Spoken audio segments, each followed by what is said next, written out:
What's up, man? How's it going? Dude, that's an awesome intro video. Yeah, thanks. I had actually a 49ers fan made it for me. Ow. Talk about Yeah, he was like I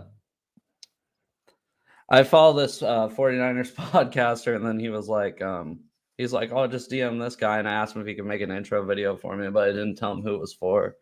So he agreed, and then I think he was like, "God damn it." But I shouldn't agree to this contract. He did a pretty good job, so Hey, I thought it was solid. I was sitting there headbanging a little bit too. I feel it. But yeah, so obviously by the way, I'm Joe Stevens. This is Seahawk Talk, but today's kind of more of just a regular NFL talk type of day. I didn't think there was going to be any huge Seahawks news until tomorrow when we were supposed to franchise tag. Right? Geno I thought Smith. so too. When you sent me the message that Geno had agreed to that extension, I was like, "Oh my god! I've been watching so much footage. I didn't even see the notification come across." Congrats on that, by the way. But yeah, so I didn't think there was going to be a whole lot of news today. Usually I wait till Tuesday. That's what they did last year when they traded I know. Russ to the Broncos. I don't know if you heard the news about Baltimore that came out. It got leaked that Baltimore had sent their best offer, but apparently the GM of the Ravens flew down here to Miami to come see Lamar at his house to try to get that last minute deal done, and it didn't work. It didn't work. It's not looking good for the Ravens. I mean, honestly, if they franchise tag him, it's $32 million a year, right? That's if they go with the non-exclusive franchise tag, which means if they go that route, Lamar is free to negotiate with any other teams that he wishes to, and the compensation is tied directly to only 2 first-round picks. But Baltimore can match any offer sheet that is submitted to Lamar. So they say, like, someone submits an offer, the Ravens can just sign their name on the check. So it's an interesting situation, that's for sure. Sounds kind of like a win-win if they don't want to deal with him anymore. Him being that's his what own Matt agent. Hasselbeck said that on NFL. He was on one of those talks, and he said, "Hey, man, your GM cannot." The owner of the Baltimore Ravens was on tape. He said, "My GM cannot be calling you every day saying, 'Let's get this deal done.'" And they threw shade at the press conference. They said, "How is it dealing with someone who doesn't have an agent?" They were like, "Mark Andrews doesn't have an agent. We got that deal done in 3 days. Roquan Smith doesn't have an agent. We got that deal done." Yeah, I saw So that about Roquan Smith. a little shade thrown by the Ravens a few times there, in my opinion. Yeah. I mean, so do you think he's gonna stay or go? I guess we can just start on top free agents. Man, I know. I mean, he is the number 1 free agent on PFF if he hits free. Of course, there's no way he hits free agency. The Baltimore can't let him walk. No, but by tomorrow at 4 p.m. Eastern, he will still be a Raven. So. I still expect the exclusive franchise tag, which is going to be rough because let me make sure I got my exact date here. I don't want to mess this up. And that's all against the cap, right? Yeah, and the exclusive is like 43 million instead of like that 35. So you have till March 13th. So the tag is tomorrow. So that means if we do that between the 7th and the 13th, 6 days, we have to get under the cap at that point, which we'd be like 20 million over, I think. Which, of course, like I talked about the other day, we would have to destroy that roster. I don't know. I don't know how they do it. General managers, they have a way of maneuvering money, and I don't even think anybody knows how it works because I cannot figure it out. I'm telling you, man, when I started looking over doing these videos of, hypothetical GM, the numbers game is crazy. And what some of these GMs do, like case in point, when I analyzed Green Bay and Buffalo's contracts, there's a lot of void years, man, like where it says it's a 4-year deal, but 2 years are literally they're already cut and you just owe them tons of money. Green Bay's about to deal with one of that, like 8 million, I think, just no matter what. Yeah, I think I was hearing something about, I think it was on the Grossi Perna show. I was hearing something about that today. I was watching. I think it's Adrian Amos, the safety, if I'm not mistaken. I'd have to go way back in my notes for that, but But do you think he's come September? Do you think Lamar is going to be on the Ravens? Not what you want, but do you think? To be realistic and knowing the history of our owner and GM, because there's two ways to go. You either build around a rookie contract, usually with a new head coach. We saw it all the way back from Harbaugh and Flacco and Matt Ryan and oh my gosh, I forgot his name, the head coach, Mike Smith, I think, of the Falcons. I don't think it was Mike Smith back then, was it? I don't know if it was. Now I'm gonna. Isn't Mike Smith their coach now? No, John Harbaugh is our coach. No, I meant the Falcons. Matt Ryan for the Falcons. Was it Mike Smith or? No, I meant, isn't Mike Smith Atlanta's coach now? I could be wrong. They might, dude. I don't know where Mike Smith's now. Who was head coach for Matt Ryan? 2008, I think. Because I know Dan Quinn. Yeah, it was, and it was 08 because that's like I told you this story the other day. I was at grad night in Disney, my senior grad night, and I left to go watch that draft in 2008. We selected Joe Flacco. I think we were trying to get Matt Ryan, to be 100% honest with you. He went what, second overall? Matt Ryan did. Was it second? I think he slipped her somewhere around 5. Might have been 5. I think I'm wrong though. Now I gotta find it again. but yeah, quarterback market's gonna be nuts. But yeah, I kind of wrote potential teams down here for Lamar. Ooh, I'm going to hear that. Baltimore, Atlanta, Las Vegas, New York, Jets. Obviously. Yeah. What do you think about those? So I have a friend who's a Buffalo fan. He really doesn't want the Jets. The Jets make sense. Atlanta makes sense. Of course, Baltimore wants to sign him to extension. I don't think it's happening. And Las Vegas makes sense. Even Marlon Humphrey, our corner, he drove by the Raider Stadium and was like, man, I ain't gonna lie, I wouldn't mind playing there. He put that up on Twitter. I was like, no, Marlon. Yeah, maybe once every 4 years, right? I drove, actually, me and my girlfriend, we drove out to the Grand Canyon before we moved here, and we drove through Vegas. It wasn't done yet, but I got to see most of Allegiant Stadium there done in Vegas, and it was. Yeah, I went there after it was done, but everything was closed for COVID. But it was it's impressive looking. But yeah, what say the Ravens do trade Lamar? What do you think you guys will want? Do you want 3 first-round picks? So what I've heard, he's worth a lot. He's worth 2 first-round picks, 2 second-round picks, and then some late, fourth, day kind of 3 picks. I think I'd be happy with that. I mean, if you look at what the Philadelphia Eagles kind of been doing, they've been flipping picks and players for years. They have 2 picks this year. They had 2 picks last year. Actually, they had 3 picks last year. Yeah, that's why they have more picks this year. And I don't know if you know this, a lot of their front office staff came from Baltimore. So there's a lot of, case point, we traded Timmy Jernigan there. We've done a lot of work with them. If we have an office we work well with, it's Philadelphia, and the people we hate the most, we hate Bears. Bear fans. Well, that's where Harbaugh came from, right? It was Philadelphia. Yeah, he's an Andy Reid coach. Yes, sir. He was the special teams coordinator. And Andy Reid's a Mike Holmgren coach. So mm-hmm. Yeah, yes, but I don't know. I just can't see Lamar not playing for Baltimore. It's so hard, man. But if there's one team, we wasted his window. Let me apologize to Lamar as a Ravens fan. We wasted your window on your contract, and I'm sorry. We were still recovering from Joe Flacco debacle. We messed that up. But yeah, I don't know. We can circle back to Lamar. Yeah. Man, it's gonna be rough. Because I did my mock draft like we talked about a little bit. And Baltimore might get left out of this quarterback market. I think we're going to see a quarterback run after watching all that tape earlier. But I know you want to get started with the free agency. No, I don't care. It's so weird because 3 years ago, it's no teams were looking for a quarterback. I feel like 3 or 4 years ago, no teams were looking for a quarterback. And now you can look, 10 teams, maybe more than that, are looking for a quarterback. Even teams like Tennessee that have a quarterback are still looking because they don't think Tannehill's the real deal. But Well, it's because also that model, if you got the guy, you can build around him that can elevate those guys. But if not, you're better off because if you get a rookie quarterback, you've got him on a cap-friendly deal for 4 to 5 years.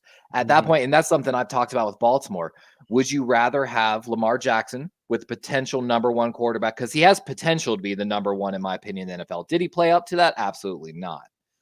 But yeah, the you first could have couple him. weeks he did. Exactly. First 3 weeks, he played well. First 3 weeks.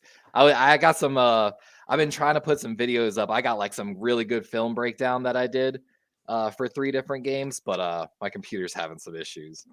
But, so you could have this number one quarterback with a subpar roster, or you could have a rookie quarterback with potentially the best roster in the NFL. And that's something I talked about with Green Bay and Jordan Love potentially. They've got 1 year till Aaron Rodgers' money starts hitting hard. And that's the model that I like because, I mean, I absolutely hate the San Francisco 49ers, like with a passion, obviously. I mean, I can't stand, for the most part, I can't stand their fans. I don't know how they keep staying in it. Like, don't be wrong, the roster is good, but like the roster's good coaching and good management, in my opinion. The roster's great. That's the thing is the McCaffrey trade was great. Like he carried that team late in the season. Well, and their defense, they built a roster, and guess what? Their quarterback was making $900,000. And if he wouldn't have got hurt, I mean, that would have been a game against the Eagles. So Yep. Can you imagine? There's another scenario. Can you imagine? So Aaron Rodgers is a California kid. He loves the West Coast. Could you imagine him? The UCL is going to take him a little bit to recover. Take on Brock Purdy slow, bring Aaron Rodgers in for a 1-year deal for the 49ers. I hate to be that person. Can you imagine Aaron Rodgers with that roster? You cut Garoppolo, and then you trade Wentz, basically. Well, I think Garoppolo's a free agent, but the problem is Trey Lance. They want Trey Lance to play, but I think Purdy's good. I'd feel comfortable going forward with Purdy. I know it's probably controversial. Me too. I actually go on a lot of I go behind enemy lines a lot and go. You got to. You have to. It's a division. I understand that because when you're really following football, you follow your division. Iron sharpens iron. I want the Steelers to be good because I think they make the Ravens play better. The Browns are always the Browns, and the Bengals always choke when it matters most. Yeah. Going all the way back to Dalton. But yeah, I think you build the team first and then you get the quarterback, unless the quarterback's name is Patrick Mahomes or Peyton Manning. I've thrown out the hypotheticals. Case in point, if we trade Lamar, Baltimore would be flush with draft capital for the next 2 to 3 years. We would also have the cap money and the draft capital to go get DeAndre. So we could take DeAndre, Duvernay, Bateman, go draft a wide receiver in the first round, one of these guys that's a first rounder, and then throw a rookie quarterback potentially with the other first round or second round pick that we get. And I mean, well, and here's the thing too, is I think they can get more than 2 first round picks. I really think they could too. I think they can get 3 because Deshaun Watson got 3, and I mean he's a serious. And Lamar wants the same money as Deshaun Watson. I mean, Lamar sees himself. I think the NFLPA has just been too hard in Lamar's ear and giving him bad advice. They really want that booking contract to Deshaun Watson's, and just it would break our team. If anything happens to Lamar, our team would be broken and be able to unfield any type of competitive team, basically, unless we found someone to take over for Lamar, which at that point, no matter what, we're still dealing with the repercussions of a fully guaranteed contract at that point. That's what I mean. I don't think there's any way he leaves Baltimore, honestly. I mean, you listen more than I do to them, but if we have to keep him on the exclusive franchise tag and he stays 1 more year in Baltimore, we would have to, like I said, we would be so far over the cap. Like, Calais Campbell's gone. Marcus Peters can't be re-signed. And then at that point, like I said, Ronnie Stanley, if we straight cut our franchise left tackle, we would still have millions of dollars of cap to clear. Let's put it that way. Yeah. Like we would have to straight cut Marlon Humphrey or Ronnie Stanley to start with, is where we would have to start to keep Lamar. And I don't think anyone in Baltimore wants to see that. I think Atlanta might want him. I think Atlanta's a good destination. I think Atlanta, the city, he would do well there. Atlanta's got young talent, and that's why I think Lamar's going to get traded to Atlanta. I have that in my mock. He's going to get, and that's why Baltimore is going to get left out of the quarterback because their run's going to start. And I don't know. Just Atlanta, it almost makes too much sense. Yeah, exactly. Just because he's Michael Vick 2.0. And there is like the history of that. Like you can't ignore that, man. I'm gonna circle Atlanta for Lamar, just because I think the Raiders again make a lot of sense too. I don't know though. Josh McDaniels working with Lamar Jackson. I don't know if I could. Well, supposedly Josh has talked about it in the past because Belichick's talked a little bit about Lamar Jackson because they scouted Lamar when he was coming out. Man, I forgot what year that was out of Louisville. 2018, I think. Yes, thank you. Yeah, but I don't know. I think if it wasn't such a quarterback needy market, I always bring it back around to the Seahawks. But I mean, if they were to look at the two big quarterback trades from last year, I mean, look at how that worked out for the Broncos and looked at how exactly dude, when that Russell Wilson trade happened, as a fan of even as a fan of draft picks, I was like, oh, Seattle walked away with a steal here. Even if Geno's not the guy, they walked away. Case in point, what are you drafting here this year? 5th, exactly. And 20th. It worked out perfect. And I think you have 8 picks, I think already. Yeah, I know we have 8 or 9. 4 in the first. You have 2 first and 2 second at least. I know that. Yeah, from the second. That's what I mean. So, I mean, if Russell Wilson at age 33 can get, and that's the thing with Russell Wilson is they probably offered 3 first-round picks, but he had a no-trade clause in his contract. So he had to sign off on that. We could have got more from anybody else. Lamar doesn't have that. Let me give you a dark horse for Lamar. Real dark horse here. Detroit Lions. No, I don't think I'm telling you, they would revitalize. If they cut Jared Goff, they save $20 million. And it would you want to talk about, that's the Lamar Jackson effect. We're a small market team. We didn't have Raven fans. And there's been Raven fans in my chat that will say, I'll stop being a Ravens fan if Lamar leaves. And I say, that's fine. Bye. While I loved you while you were here, that means you're not a Ravens fan. You're a Lamar fan. And that's cool. You can follow Lamar wherever you want to go. We still love Lamar. You have no idea the amount of people in Seattle. And I don't, like I said, I don't consider them Seahawks fans because I go, we should have fired Pete. Now what are they saying? Now they're on I mean, I follow a guy on Twitter. He's big in Seattle sports talk. I mean, I've always been a big fan of Pete when he came back to the NFL because he failed the first time. Barely, though. I mean, it was his attitude, and he acknowledged it. When I read about him coming back, he acknowledged what he did wrong. He said, I have to do things a little differently and respect these grown-ass men, not children. But he acts like a kid. And I love he's got that energy. You got to that's why I don't know. I disagreed with you the other day when you wanted to fire Harbaugh because it really I can't do it, man. I can't do Harbaugh anymore. It's so hard to replace coach. All right. Let me give you a critique. This is how far back my thing with Harbaugh goes.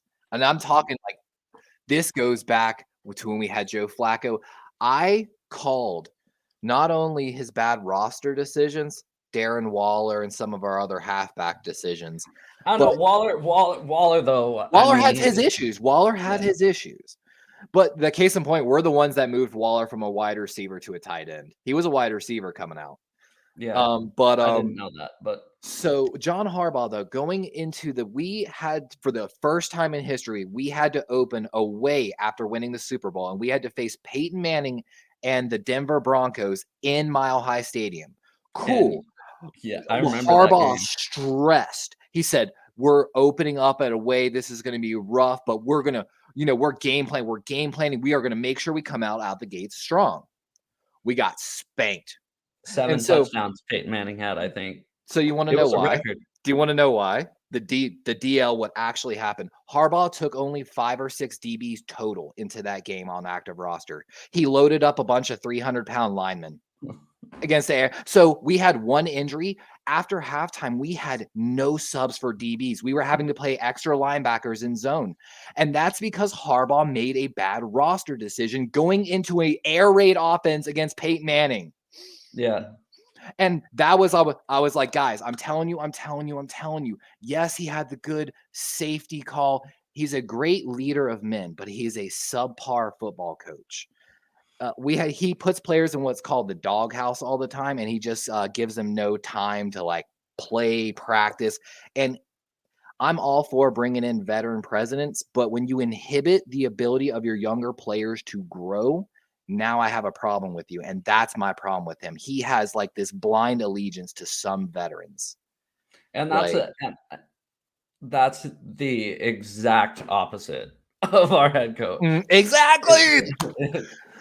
He doesn't fit our mold. We draft, we develop young players. And that worked, but you know, the hard ass mentality worked in the NFL 10, 15 years ago. It doesn't anymore. Oh, sorry, go ahead. Oh no, it's fine. It's just kids in my generation don't listen to that. You know, they're all the same age as me now. So dude, I'm like 32, man. Like but you're Geno Smith's age. Hey, I used to run a 4.740. I'm 6'3", like 230 when I played. Like, and I walked onto a semi-pro team. That's how I know my measurables. And I wasn't even lifting, bro. I wasn't even running. I was working at the airlines full time, just working outside all day, and was like, man, I really want to go play football. Like, I'd do anything if someone would give me a scholarship so I could get another degree, you know, to play football. I still got a leg on me. I used to boot 40-yard field goals barefoot. When I saw the Dallas Cowboys kicker missing all those kicks, bro, I legit shot my shot. I was like, you know what? I might have to look up some agents because and they still kick their ass though. I couldn't believe that. But Al Saunders, our strength and conditioning coach, on our report card, that was the only thing the Ravens really, exactly. Yeah. So who do you think actually? Who do you think's really responsible for Al Saunders, the strength and conditioning coach that reports to all of like the trainers and the coach? Yeah, that's John Harbaugh. Who do you think? And like case in point, Joe Flacco went through like 5 or 6 offensive coordinators under his time. It almost flipped every other year. Like, and everyone used to give Jake Cutler a pass. They said, oh, he has a different offensive coordinator every year. You're learning a different system No one said that about Joe Flacco. And then Joe Flacco had a bad ACL injury, and he never kind of was the same after. Yeah, I don't know if I told you that. Tom Brady's the only guy I've ever seen recover from that ACL injury correctly. Like Adrian Peterson. Well, I should say for quarterback. Oh. What it is so when I've studied a lot of stuff, and I used to coach some of my friends that had like some really good talent, like college-wise. When a quarterback, when you bend that front knee when you're throwing, if you don't bend that front knee right, it leads to like a 10 to 20% variance in your accuracy. And so, of course, guys like Brady, Flacco, when you blow out that front leg you lean on, you get scared to put weight on it after the injury. It happens almost to every quarterback. Look at Bradford, had issues for a while even. Like, but that's why Brady's the GOAT kind of. I hate to be that person. Disgust me. As much as I hate him. Disgust me. Why you gotta cheat too? Let's go. Yeah, sorry. Sorry. No, I don't. Dude, I don't care. This is my first ever episode. I'm just having fun now. I was so nervous to do this. So, dude, I'm glad. You know, I'm always willing to collab and everything, man. It's not like I got anything going on. My PC's dying every day, and you know, but I missed, you know, talking, playing football, all of it. I used to play really competitively in fantasy football. I'm trying to get a bunch of guys to play fantasy football this year, man. You down to play some fantasy this year? Yeah, that's fine. I'm totally down. I have we're in a dynasty league, and Lamar's my starting quarterback.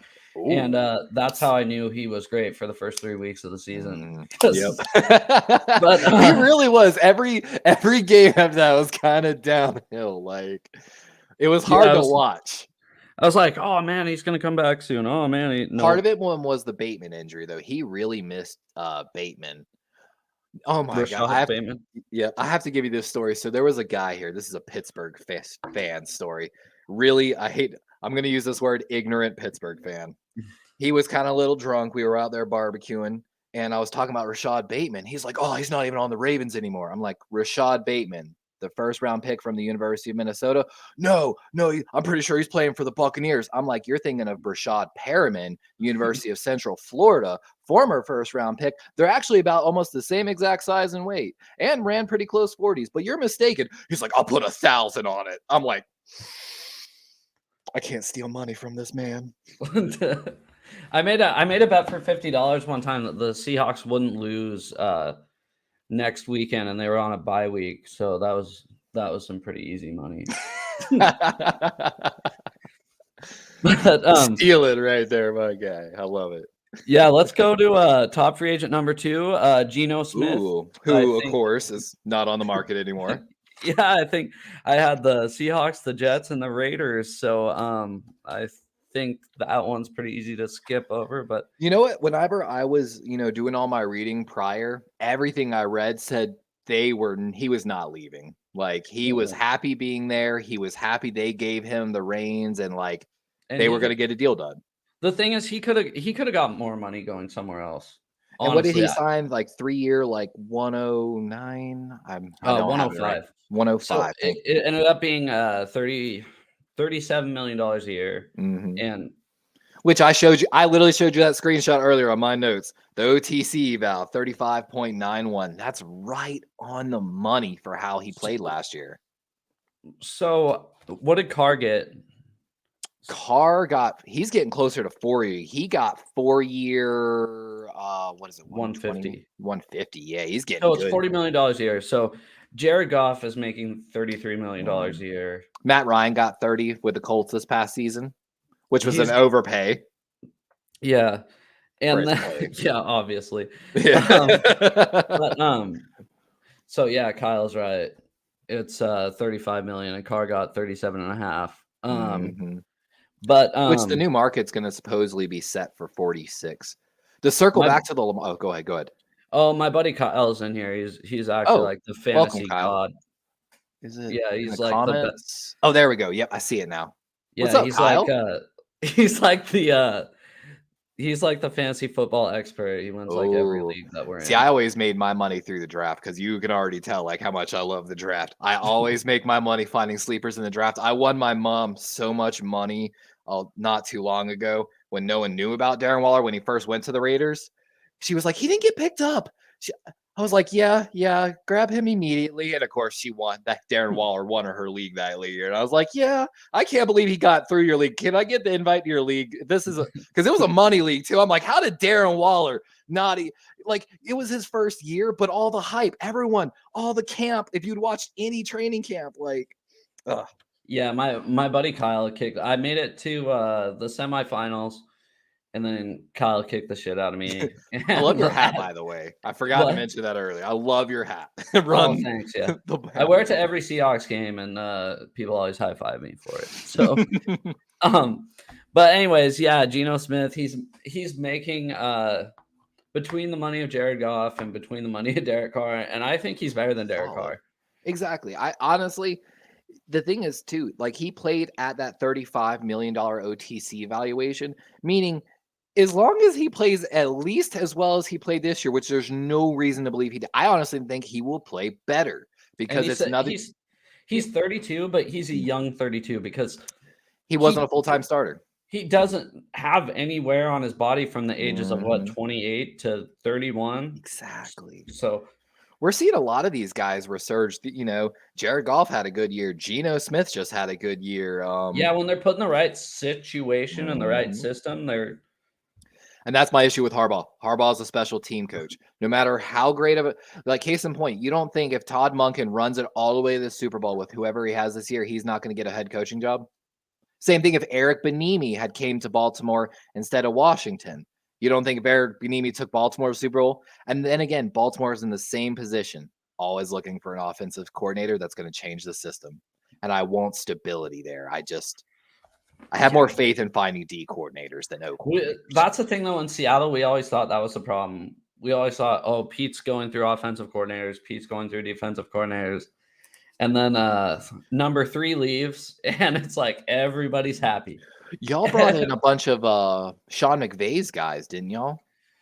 Just offensive coordinator, and then Shane Waldron. Yeah. not the quarterback coach.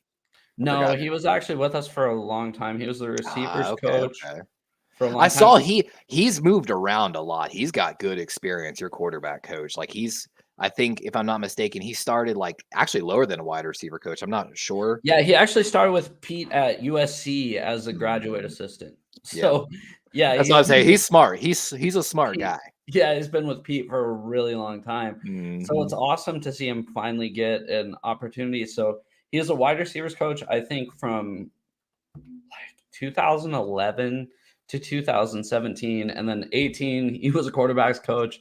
And then something else happened. And then he was a quarterback coach last year. I mean, he's been all over the place. So I'm pretty excited about the Todd Monken hire for Baltimore. I'm not going to lie. That's the offensive coordinator? Yeah, he was offensive coordinator for Georgia the past 2 years. So he basically brought in that offense that won the national championships. Stetson Bennett improved every year he was there. And I forgot, he's a seasoned pro kind of deal. If I remember, he's been around. I think he was Florida for a while maybe as well. So I was going to say, is Stetson Bennett your guys next? God, dude. If the first round plays out like I see it, dude, we might. And I don't see it. I see him as a second round pick. I see him as, hey, give him a shot. If not, maybe trade him or like basically it's almost safe as a team with a franchise quarterback now to see what Seattle did last year and to see what Houston did last year. I mean, Houston didn't do anything last year, but I mean, what they got in return versus what you saw the Predator. That chart I sent you, actually, Seattle and Texans are in really good positions, honestly, like for the next few years based on the trade compensations they got for those 2 quarterbacks. And Seattle's in a prime position. If Houston nails this QB pick with the head coaching change and everything, I mean, we could see a trend in NFL of the flipping franchise quarterbacks. And Bryce Young weighed in at 204, not 180, so it might work. I wish he would have. He didn't do drills, but I'm excited to see his pro day. I think his pro days start really soon too. I think tomorrow or not sure. Let's go with mock draft. Oh, okay. I kind of. I feel you. I'm excited for the mock draft. Okay, so I have. I didn't do any trades, so basically, everybody knows. I tried so hard on that. I tried so hard to predict these trades. No, it's fine. So obviously, no. I love it though. I love it. Like Chicago's obviously going to trade, but I basically have them trading back to number 4 with Indianapolis, and I have them taking. Which I really do think that is going to happen. That's a popular one among mock drafts. I think that is going to happen. What honestly I think might happen is I think Chicago might trade back to number 2 because Houston's not going to want somebody jumping them. See, and I thought about it, but I think Houston's going to be happy no matter what. Like, I think honestly the top 3, Young, Stroud, and dude, after watching Richardson throw that ball and measure in, I'm kind of a fan of Richardson. I still think he's under Stroud and Young. Like, we'll get to talking about him because I don't like him very much at all. What? Why is that? Why is that? So number 1, I got Chicago taking Will Anderson. And I have them sliding back to 4 to take Anderson. Yeah, I agree. Exactly. And then I think he's going to replace Robert Quinn basically on the edge there in Chicago. Better. It'll be Khalil Mack 2.0. Oh, he might be. Yeah. I'm not going to lie. When I watched the tape on Jalen Carter, though, Jalen Carter looks like a linebacker at 300 pounds. Like the only problem I have with Carter is he just got arrested. Exactly. Dude, he might fall down the draft. He might get suspended the first 4 games of the season, no matter what, just on NFLPA conduct. But I doubt it. I didn't really. So I'll tell you what's up. So let's hear it. I got actually I totally lied. I did not have Will Anderson. I had Chicago taking Jalen Carter. So He's that good though. I'm telling you, I feel you. I am so a person for taking people off boards for that kind of stuff. But my God, it's a game. I did a CBS expert what he Uh-huh. what he said they would take. He said Will Anderson, and but anyways, Houston. Everybody thinks Bryce Young's. You're gonna going to hate me. You're gonna hate me. If you don't trade back from 5, I have you taking Jalen Carter. That's a bunch of people had that actually. I think it makes sense, dude. And I it's one of those ones I could see you trading back, but you don't need to. You don't need the ammo, but like I think you're in a prime position to trade back though. You probably don't. Are. I mean, obviously you're a Ravens fan. I don't pay too much attention to the Ravens. You don't pay too much attention to the Seahawks, and honestly, we're in the upper left corner of the United States. I mean, nobody pays attention to us. That we're both small market teams, kind of. Like Seahawk fans are loyal. Y'all have a bigger fan base than us, I'd say, for sure. We're the 13th largest media market in the United States, and people act like we're Southeast Alaska. It's like why Pete Carroll wasn't nominated for head coach of the year is complete bullshit. I kind of agree. Brian Dable won with the New York Giants, who everybody thought, will win 7 games. Something around there. I didn't know what the I do have to commend New York Giants though. They were in the last offseason, they talked about moving on from oh my God, I'm blanking right now. I'm so sorry. Danny Dimes. I'm sorry. What's his name Daniel again? Jones? Yeah, Daniel Jones. Thank you. I'm so sorry. They talked about moving on from Daniel Jones, but the owner of the Giants said, here's the thing. I don't think we've given that fair man a chance. We haven't really protected him. He's ran for his life. Let's try to change that. And I feel like they put some effort in there, and I think we saw that change. Plus, they took our defense coordinator, Don Wink Martindale, who was not the problem in Baltimore. He kind of was. I think it was a wake-up call, him leaving Baltimore. I think he was set in his ways, but when that got leaked that was his issue, I think he was like, oh yeah, well, watch this. And I think he put on a show with New York's defense. Yeah. So anyway, you have the Colts going up to take Young number 1. No, I have the Colts. We'll just do it in order. Order is. So number 2, I got Bryce Young going to Houston. See, I've got Young going 1. In mine, I have, of course, the trade with the Colts. I have Young going 1. I have Stroud going number 2, though. I think he's found a home in Houston. Oh, you think CJ Stroud's going to Houston? I think CJ Stroud's going to Houston. I think the Colts are going to trade up with the Bears, kind of like you were saying, but like not really. I know because you're not trying to move. It's just I've done so much with my trades. No, I got you. It's so hard. That's the only reason why I didn't do trades. I was going to text you last night, but I was like, fuck it. I had Young and Stroud basically going 1, 2, and then I think the Raiders trade up to 3 from Arizona, and I think they take Richardson out of Florida. I think Josh McDaniels takes the shot on the developmental guy from Florida. I think that's so funny because I still have him at 7, obviously, because I didn't do trades. But do you have them taking him at 7, basically? No, I have them taking Will Levis. Okay. And what do you? All right. Do you believe the Will Levis story about the milk? Have you heard it? Uh-uh. All right. So supposedly this got leaked from a combine interview. Supposedly, and then maybe it's all BS. He's deathly afraid of milk. Nah, that's bullshit. Dude, I gotta look this up. So who do you have Arizona taking then? Arizona. So with Arizona makes the trade, I have them taking Tyree Wilson, the edge rusher out of Texas. Yeah, I think he's going to be Chandler Jones' replacement in essence. He's kind of got a little bit of that Von Millerish twitchiness but of course he wasn't at the combine, so his pro day is going to be a big one to be looking at. Yeah, I don't mind people skipping the combine. That don't bug me. Yeah, I feel like it's all. And then you have Jalen Carter at 5. I have Jalen Carter being available at 5 because the Bears did. Because I think the Bears are basically going to be Will Anderson or Jalen Carter, and with the arrest thing, I think it makes it a clear pick there. I got a stake of Miles Murphy actually.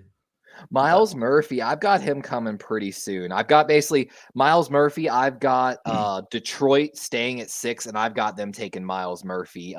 Potential for a Will Levy's pick, though. I think they're set with. I think, and that's why I think I really think they're going to ride one more year with Jared Goff. I really think they're willing to see if it gets there, or basically bomb and get the. There's a really good quarterback coming out next year, at least 2 of them.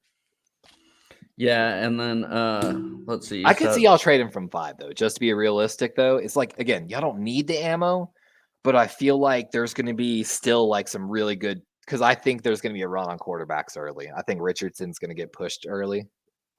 Well, like going back to what I was saying earlier, the Seahawks love trading down. They've done it ever since John Schneider and Pete Carroll came here, and people don't understand. So the Seahawks are in. I don't know. This is super random, but the Seahawks are in a. The Seahawks aren't like most teams where. So people say Pete Carroll, or people say Russell Wilson went to ownership to have John Schneider fire Pete Carroll. I saw that story. Yeah, so Pete Carroll's in charge of John Schneider, the GM. So Pete Carroll's president of football operations, which is above general manager, and that's what people don't understand when they think John Schneider can fire Pete Carroll. It's completely roles reversed in Seattle. Yep. Pete Carroll actually hired John Schneider in 2010 because the ownership had that much faith in Pete Carroll. Honestly, after everything he did, they wanted him bad. I mean, we basically so in 2010, back in the day we fired Jim Mora Jr. and we basically had Pete Carroll hired the next day. And because the Rooney Rule, we had to interview a black head coach, we basically, it was a total joke. We went and we're pushing Chris Horton for that rule specifically. One of our special teams coordinators, we're trying to get him hired so we can get those 3rd round picks right now. Well, I don't like that. I don't think it's right. It's abused already. Like, it's just. Yeah, that's what I mean. There's no difference between us. That's my thing. But this isn't a political show. So exactly. Yeah. But anyways, they flew all the way to Minnesota to interview Leslie Frazier, the defensive coordinator of the Vikings, to basically say, hey, we're hiring Pete Carroll.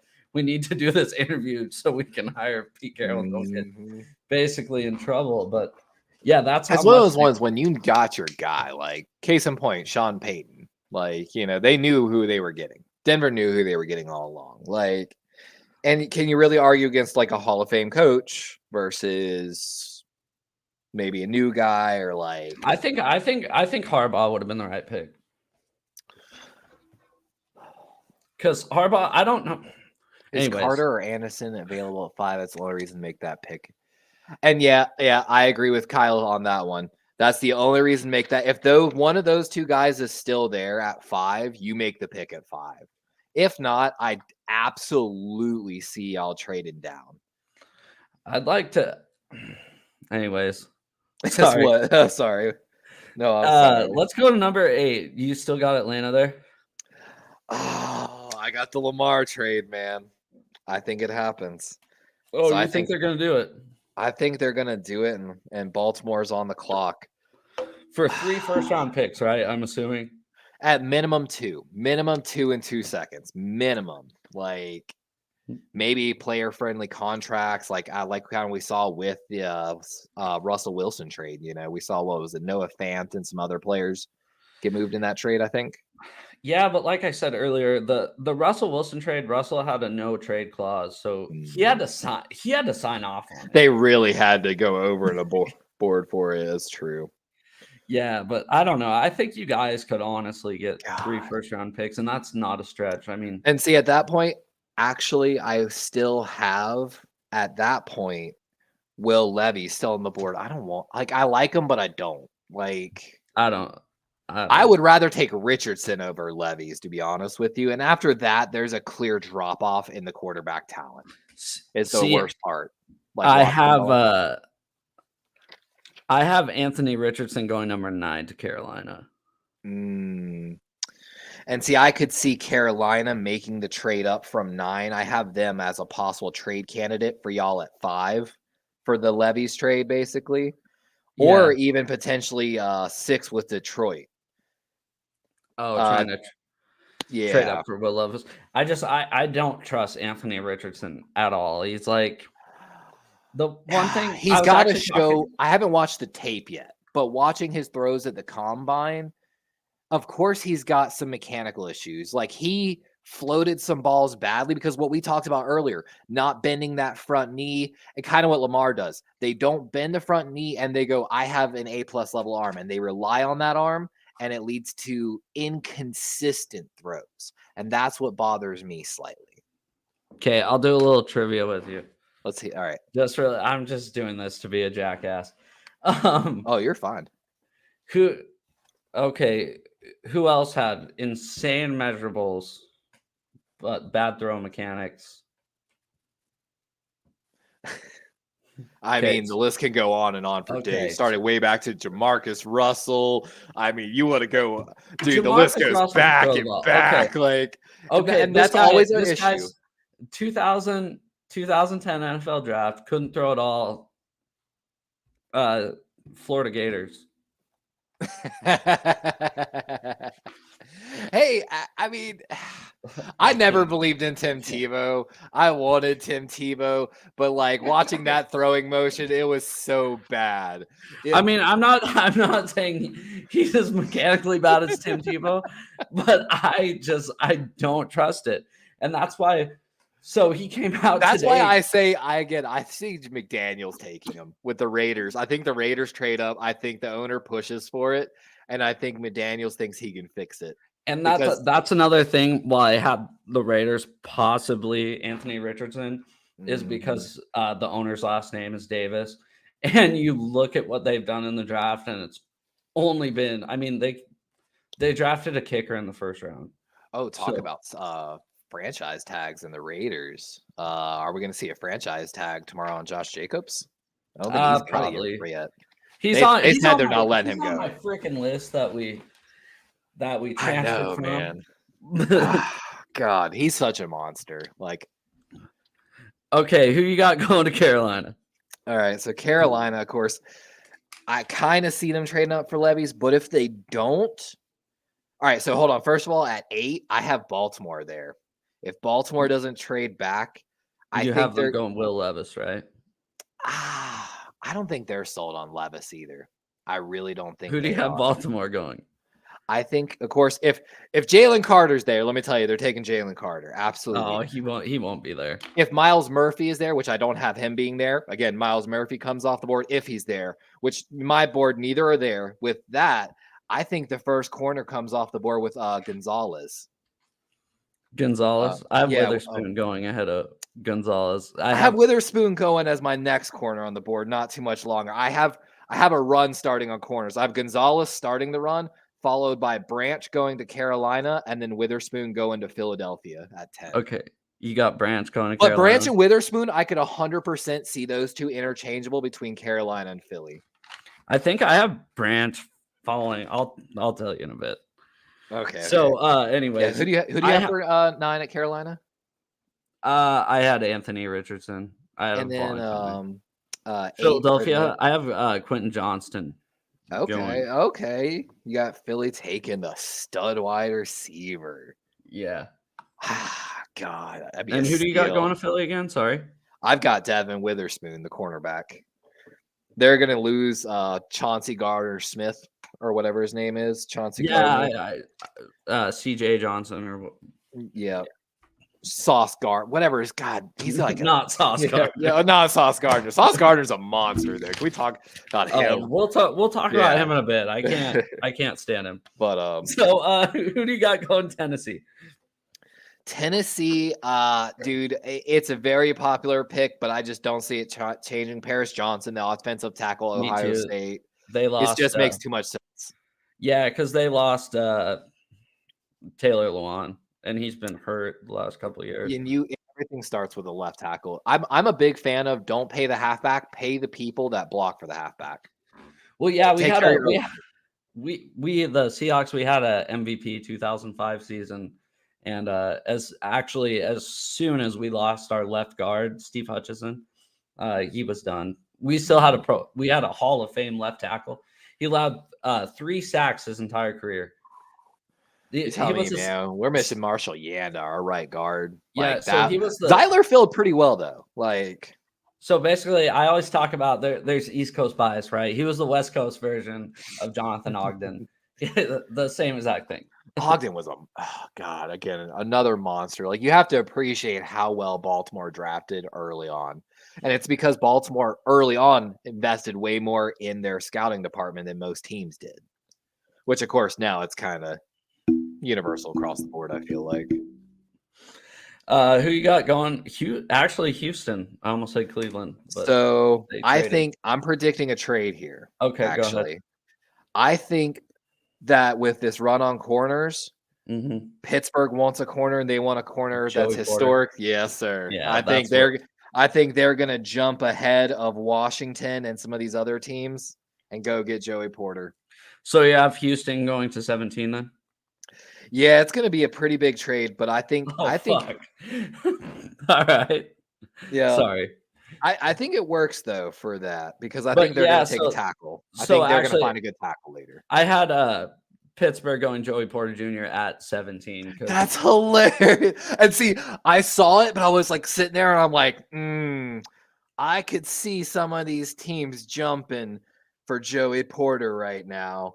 And I was like, I think Pittsburgh's going to do it based on someone else wanting Joey Porter. I hope they do, just because it'd be a cool story. I mean, his dad played for the team. Exactly. He went to Penn State. And they're going to make it happen. As much as you hate the Steelers, I hated the Steelers for a long time because Super Bowl 40 was rigged. And I kind of like him now. I like the old school. I like the 70s, the steel curtain. I really do. I think I'm a fan of defense. I feel you. Like it's just one of those ones where you got to respect. I tell people all the time, I'm a Ravens fan, but I'm also a fan of football. And that means when I try to look at my team, I remove bias. So I mean, like I said, respect is respect. They're ballers. I don't really remove bias. That's what It's hard, man. Like it's hard, and especially half your fan base turns on you. Like, how dare you? I'm like, I'm just giving all the options, man. I'm just saying, like, yeah, I don't. It's nah. I think though Houston at 17 is going to be able to find a tackle to pair with CJ Stroud. I think at that point, I've got them at 17 taking Darrell Wright, the tackle from Tennessee. Okay, I don't even know where I have him going.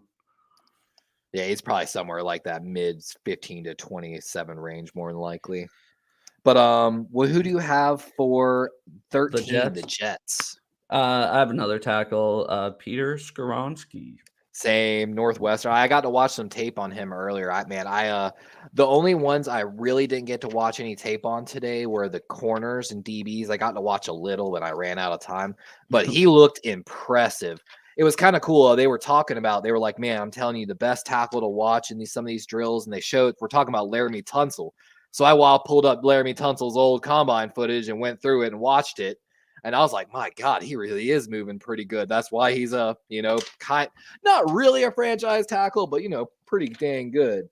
Yeah. CBS Sports had, who'd you have at Houston? You have Darnell Wright or Darrell Wright. His name is. Yeah, they had him going next at New England.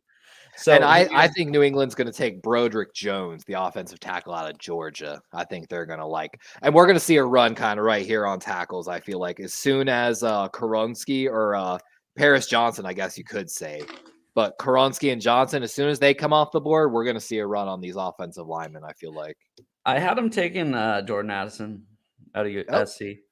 New England? Yeah. Ah, man, it would be good. It would be a good fit. This is the hard part. It really is. This part of the draft, because you're like, it can go so many different ways, and these are the trades that it's kind of hard to predict. And neither of us are right. It's going to be exactly stupid. Case in point, free agency's opening up in a week. Like free agency is going to change everything. Like case in point, when Aaron Rodgers gets traded, where does he go? No, I'm telling you, it is. It's happening. I'm telling you, like Yeah, probably. they got to get under the cap, and that basically does it for them. Who do you got going to Green Bay then? I think that's where Quentin Johnson comes off the board on mine. I think he's the first wide receiver off at 15 to the Packers. When I rebuilt the Packers, I was like, man, bring in one more guy, wide receiver. I'm gonna fill. Tight ends a pretty common pick, I think here, but in my plan for Green Bay, I addressed that in free agency. See, I had that's funny because I had them solely based off the fact that they never draft skill position players. You're right. No, how conflicted I was writing that down. I'm like, it makes too much sense. I know they won't do it. I had them It's taking going to Luke be a Van DB. Ness. It's going to be an undersized DB, knowing the Packers. No, I had them taking Luke Van Ness. And Iowa. I actually, that's my backup pick for that kind of, because they do need edge. Was Zadarius Smith and all that? Or no, I'm sorry, that's no, it's Darius Smith with the. You mean Quay Walker? yeah, thank you. Yeah, the physical trainer assaulter. But Don't get started on players like Joe Mixon, man, too, like the Bengals, like and Montez Perfect.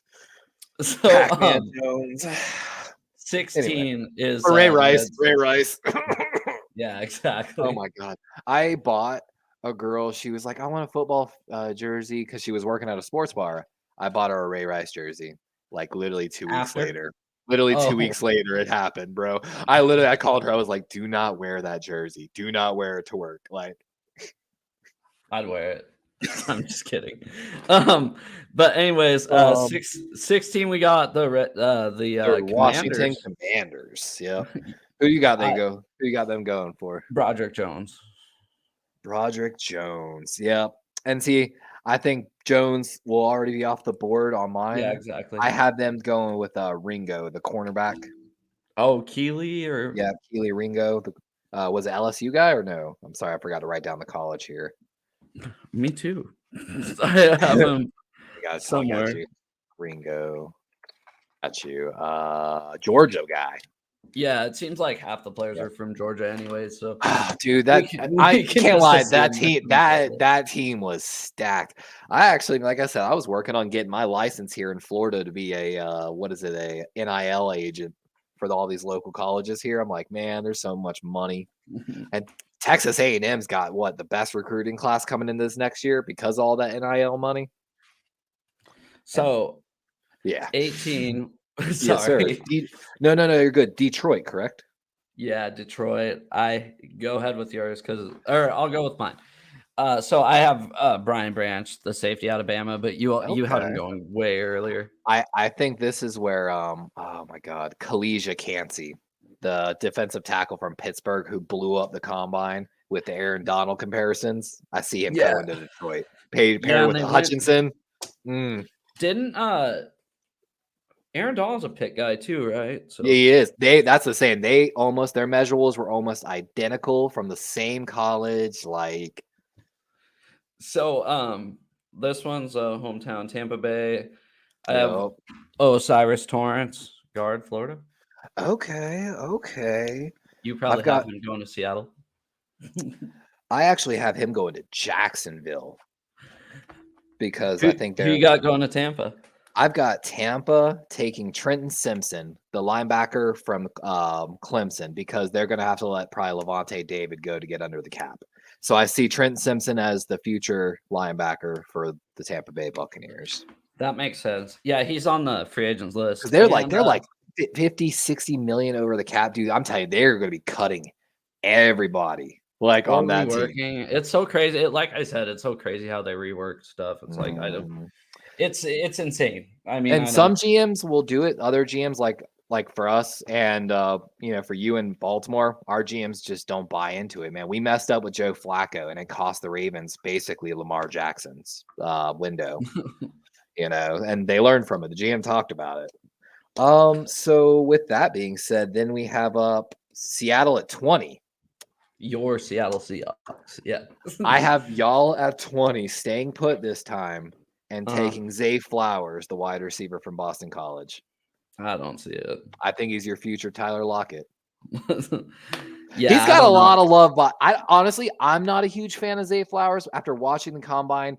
Don't get me wrong, he's quick, he looks good in the drills, but the size always scares me, man, with those guys. Like, but Steve Smith loves him. The only reason why I say that we don't take a receiver is because we drafted an undersized wide receiver and we had no first round pick because Jamal Adams. And he has not worked out at all. His name's D. Eskridge. You probably never heard of him. D. So Eskridge, wide receiver. yeah, Oh my gosh, no, hold on. that's I was what I trying to mean. remember. I'm trying to remember the college he came out of. My brain literally wants to say it actually was a Washington college, but I know I'm wrong. No, it wasn't. I don't even remember where it was from. But I anyway. have a bit of a surprise, and my All right, friend let's hear it. Kyle, if Kyle's still on, he's gonna I hope he freaking hate is. me. I'm taking Bijan at number 20. Ooh, okay. And the only reason that He's the clear number one back. He is the clear number one. This is my heart and not my head on this one because I want to take Bijan super bad. If Osiris Torrance is still on the board, which I don't have him being on the board still, agreed. Because our interior offensive line sucked ass. And I think he is the number one, like, true inside guy, if I'm not mistaken. Like, looking at it, there's a lot of guys that show some like, oh no, I actually have Torrance still on the board. No, I'm lying. So honestly, I did no trades. I think that if that Osiris Torrance, the guard from Florida, is gone, that the Seahawks are going to trade back. I would love to see him. We love to run the Wildcat every now and then, and imagine seeing him back there with Ken Walker. I mean, I know it's not going to happen. It's more of a heart thing. But honestly, I could see us trading back. I could actually see that Cyrus Torrance pick, though. If on my board he's still there, and I could definitely see him actually going with that pick. Now that would make the most sense. But I had Tampa taking him already, so I was like, you know what, fuck it. I don't really care. If I'm the GM, which I'm not because I'm not smart enough. Which it would make sense though, because they're going to lose their guard for the cap casualty too. So that would make a lot of sense in Tampa too. Your pick with Cyrus Torrance. Yeah, they said needs. I mean, if I looked at all the needs on PFF and Kyle said, bro. Yeah, exactly. Kyle has the number one pick in fantasy in our dynasty league this year too. So he does not want him going into a 2-back offense. And I agree though, like the best thing for a quarterback is a good running game. And Bijan has speed, he has power, he is a one cut and get downhill kind of guy. He's my kind of runner. Like I'm gonna tell you, like you said, run the damn ball. I'm telling you, if I was a coach, I don't care. I'm gonna tell you right now, first play, even in Madden. If I play you Madden, I'm coming out, I'm running the ball first. I don't care. I'll do it every time for the first play of the game, every time. I want to set a mentality. Yeah, my friend Kyle's in here. Usually he kicks the shit out of me at Madden, but you run to set up the pass. I mean, you really do. And I agree. That's Pete Carroll and John Schneider's mentality. What I like about you guys, the Ravens, is you guys actually use a fullback, and we don't. No teams do. I mean, I can name 3 fullbacks in the NFL. I can name Patrick Ricard, right? Or Richard. Patrick Ricard. Do you know the story of Patrick, actually? He wasn't a fullback. He was a defensive tackle. That's why he's 300 pounds. He was an undrafted rookie free agent that came to Baltimore, and he was playing really well as a defensive tackle, but we just had too much, veterans. We had Derek Wolfe. That's why he couldn't get a roster spot. But so they looked at Ricard and said, hey, man, you're not going to make the team. And he did the right thing. He said, Coach, what can I do to make the team? And they said, well, I mean, we kind of needed a fullback. Do you think you could do it? And he said, yes, sir. And you know the story from there. We've got a Pro Bowl fullback now. Yeah, I mean, there's really, if Derek Watt for the Steelers. Oh yeah. If his last name wasn't Watt, nobody would know his name.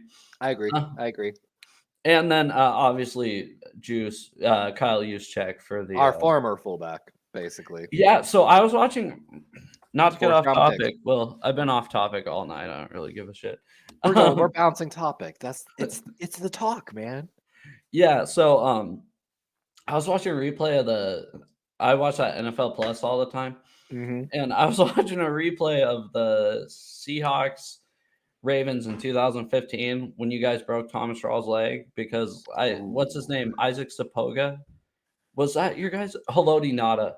Right? Haloti Nada is a monster. He Fell was on Thomas Rawls' leg and broke it, and he was rookie of the year basically at that point.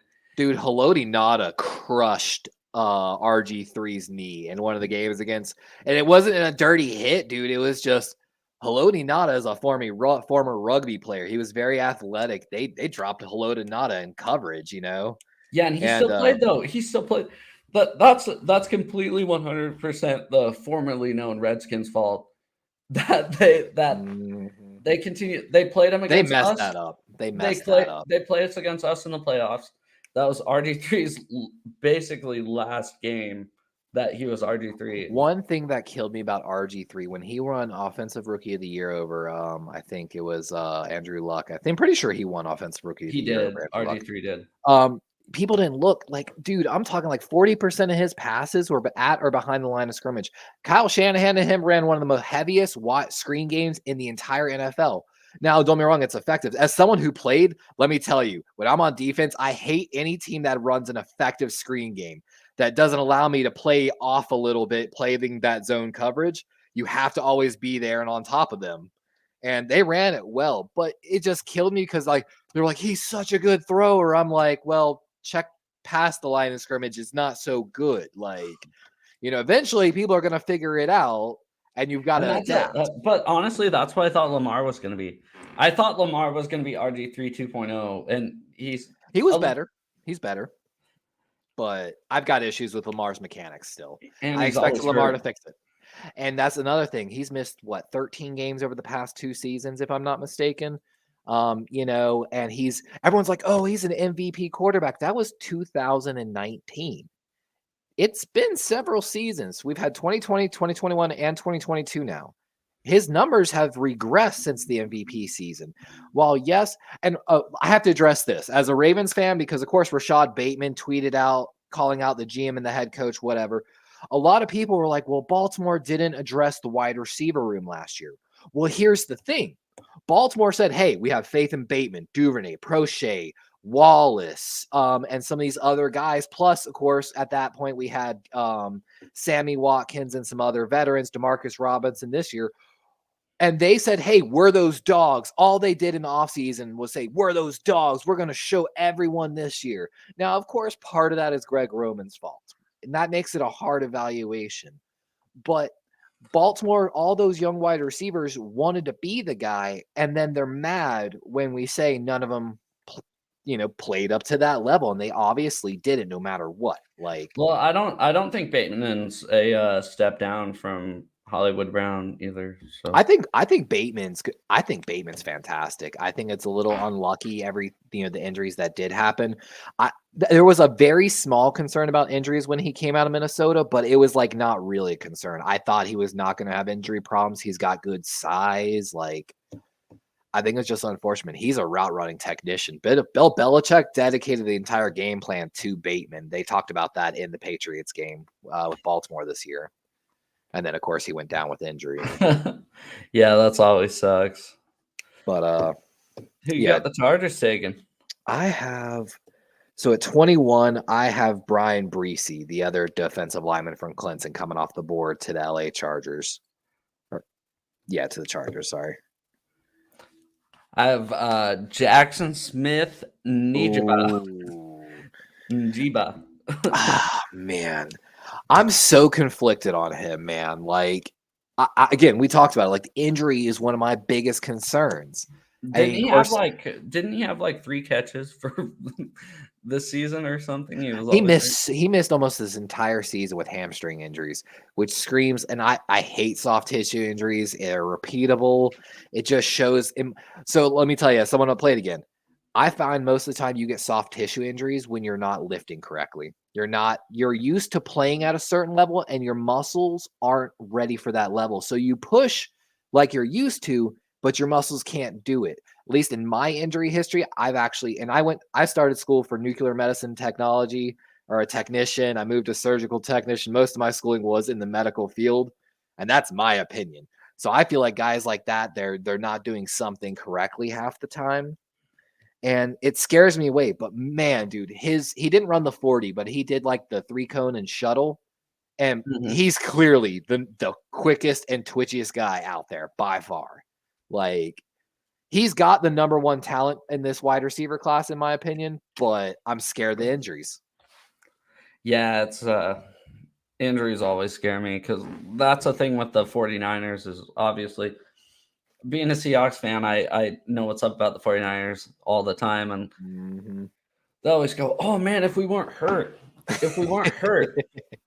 That's part of the game. Exactly. And that's the thing. And I think it's easier talking to you than most people, because the Ravens are up there basically every year. They're a perennial playoff team, and the Seahawks are too. Yep. And a few players get hurt, but I mean, when your whole defense is hurt all the time, that it's because you have a good head coach who also is basically higher than your GM. I don't think it's because we have a good head coach. I think it's because we have Hall of Fame general management. We've only had Eric DaCosta, our current GM, as our second only GM in our entire history of our franchise. Yeah, and he was offered GM and president jobs of other teams, and he turned them down because, kind of like way back in Dallas when they had the plan to turn the reins over to Garrett, Jason Garrett over there. They knew and they played the plan out. Baltimore did that with EDC. He always knew. He was always like and people like blame him saying, oh, he didn't draft well since he took over. He was calling a lot of the shots already before, like when we drafted well.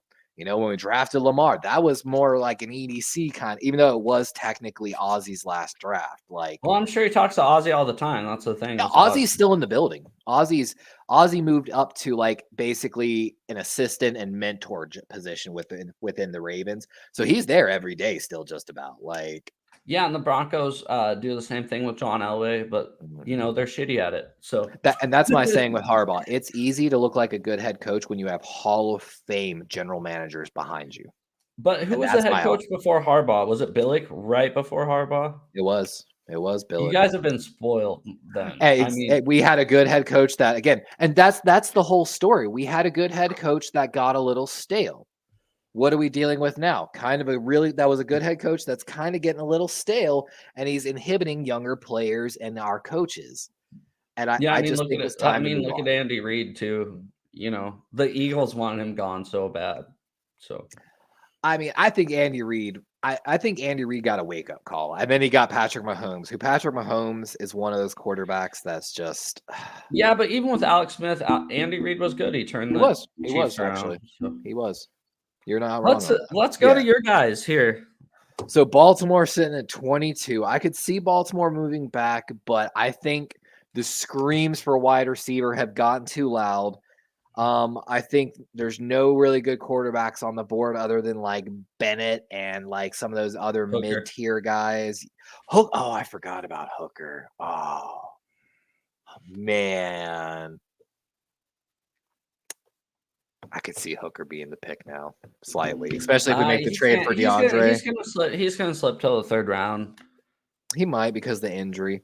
I have us currently slotted taking Jordan Addison, the wide receiver out of USC.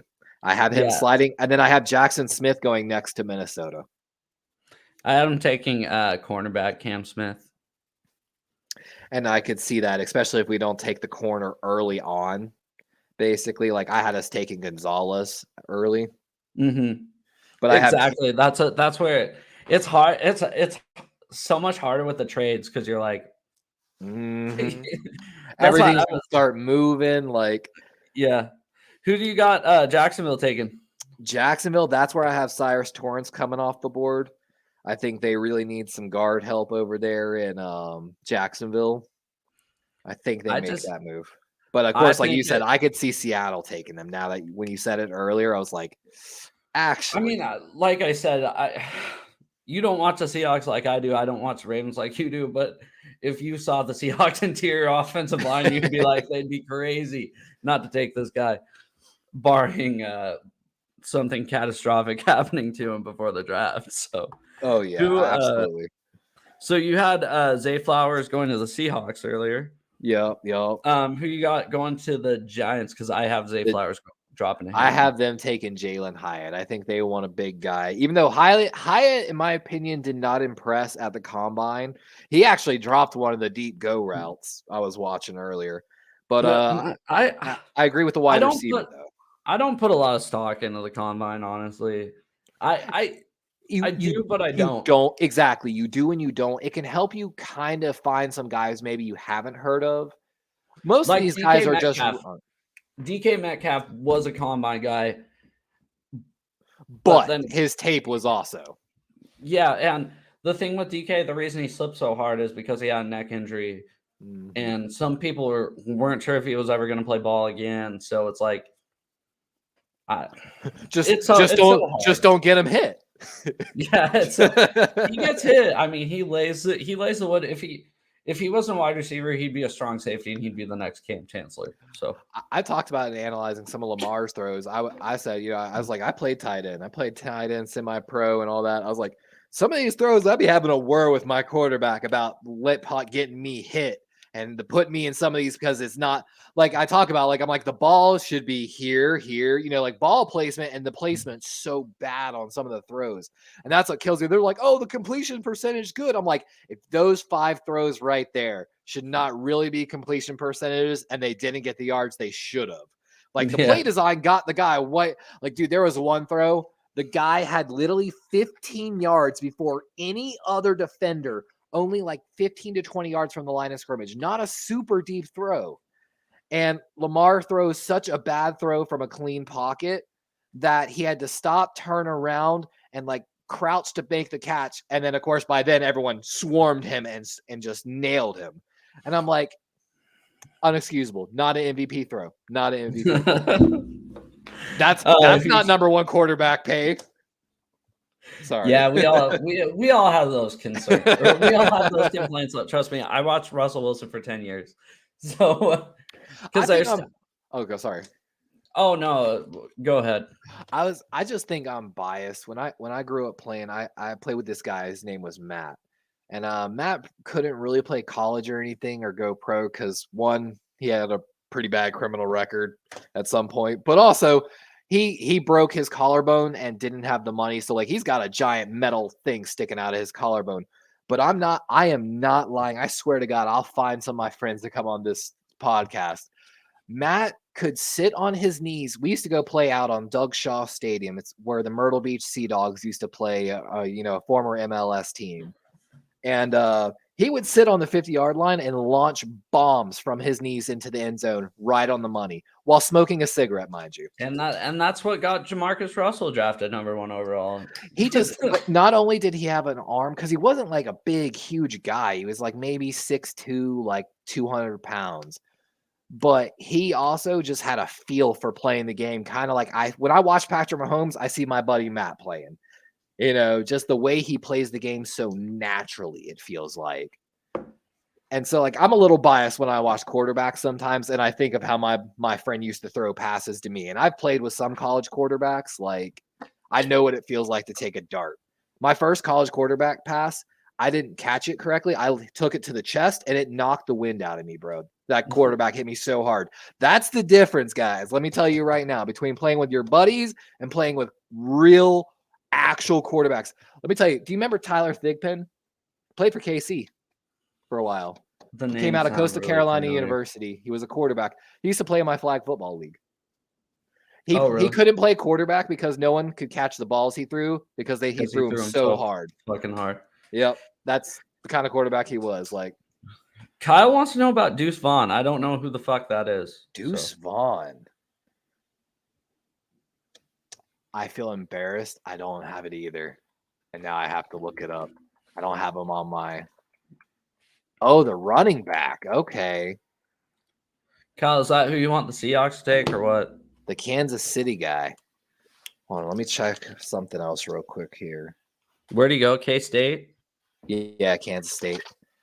22, put up 1,500 yards, What's his yards per 9 carry? touch, 5.3 and pretty good receiving, 9 yards per average receptions. He had 293 carries for 1,550 yards, 9 touchdowns with the longest of 88, with 42 receptions for 378 yards, 9-yard average with 3 touchdowns, long of 80. He's 5'6", 176, so a real small guy, which I kind of like those guys. They can hide behind the offensive line. Kyle goes, he's 5'6", and he is, dude. He's pretty tiny, but man, they can hide behind offensive line. That's what Ray Rice did. They talked about it when he ducks down, bro. When you're trying to see him behind a 6'5" guard, like yeah, just tell him to stay away from the elevators. I know, man. That was so sad. That was so sad. And I couldn't forgive him. I was like, nope, sorry. Who you got going to 26 for Dallas? Dallas.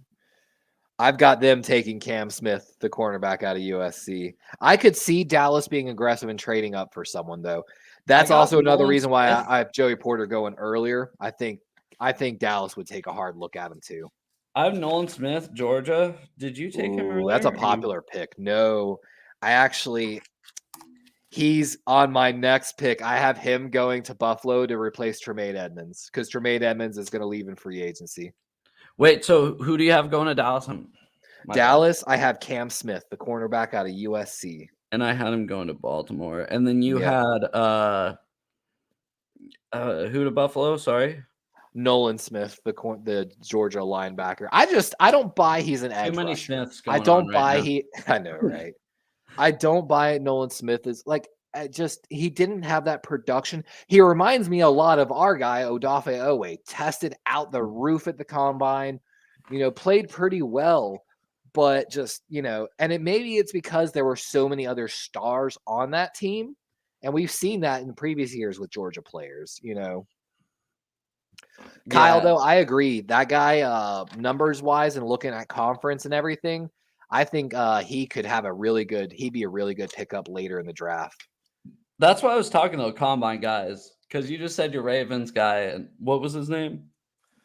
The edge guy that you said reminded you of Nolan Smith?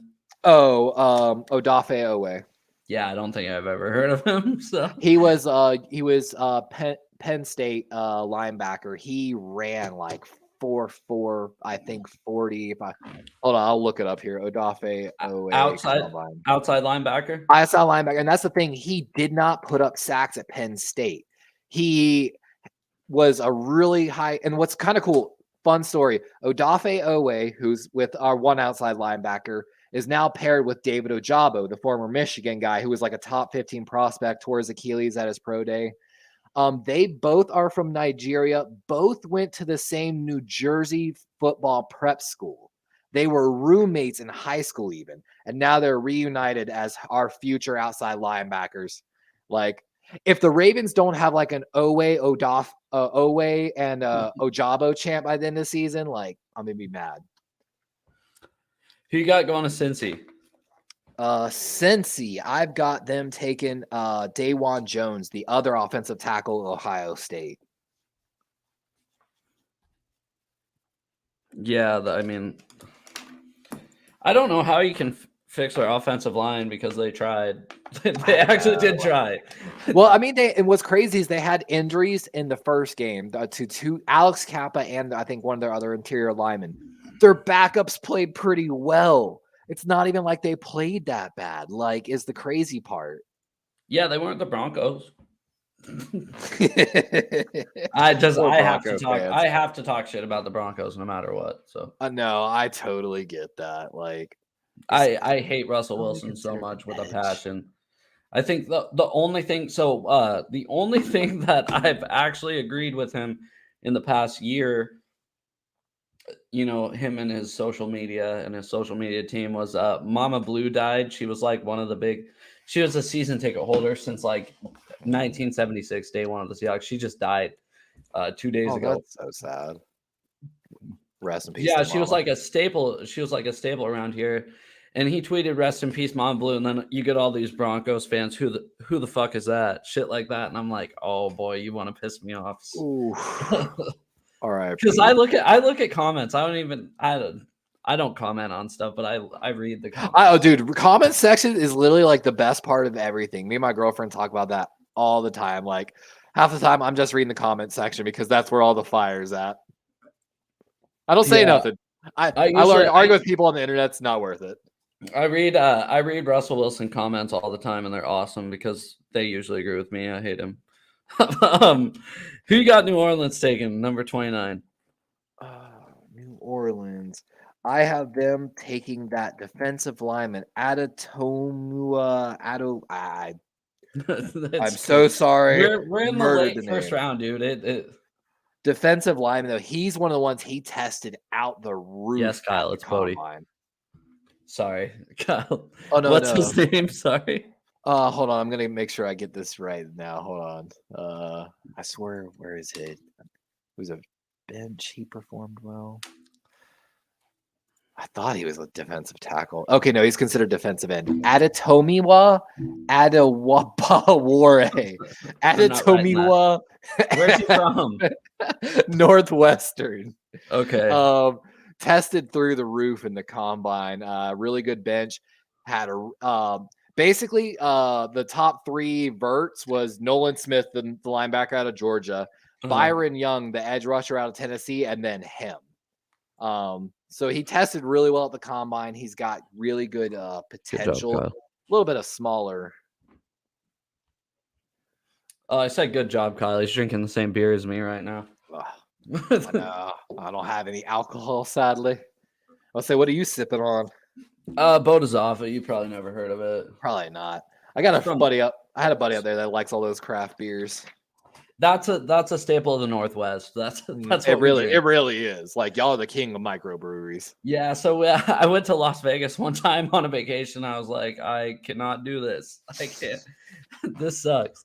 But Denver's getting there, but they're like they are literally copying what they see from that area. From your this is where it got a little bit confusing. So you had Darryl Washington going earlier. He's a tackle, right? Yeah, the tackle from Tennessee. Yeah, I got him going to Houston earlier. Yeah, so I have Darnell Washington, a tight end out of Georgia, going to Philadelphia. Okay. See, and this is where for Philly, this is where I've got Bijan coming off the board because they're letting Miles Sanders, I think, and I forgot the other running back go to free agency. I think Bijan makes a ton of sense. Like they've got the extra ammo to throw at a running back in the first round. Or both. If y'all don't take him, he is absolutely coming off the board right there at 30.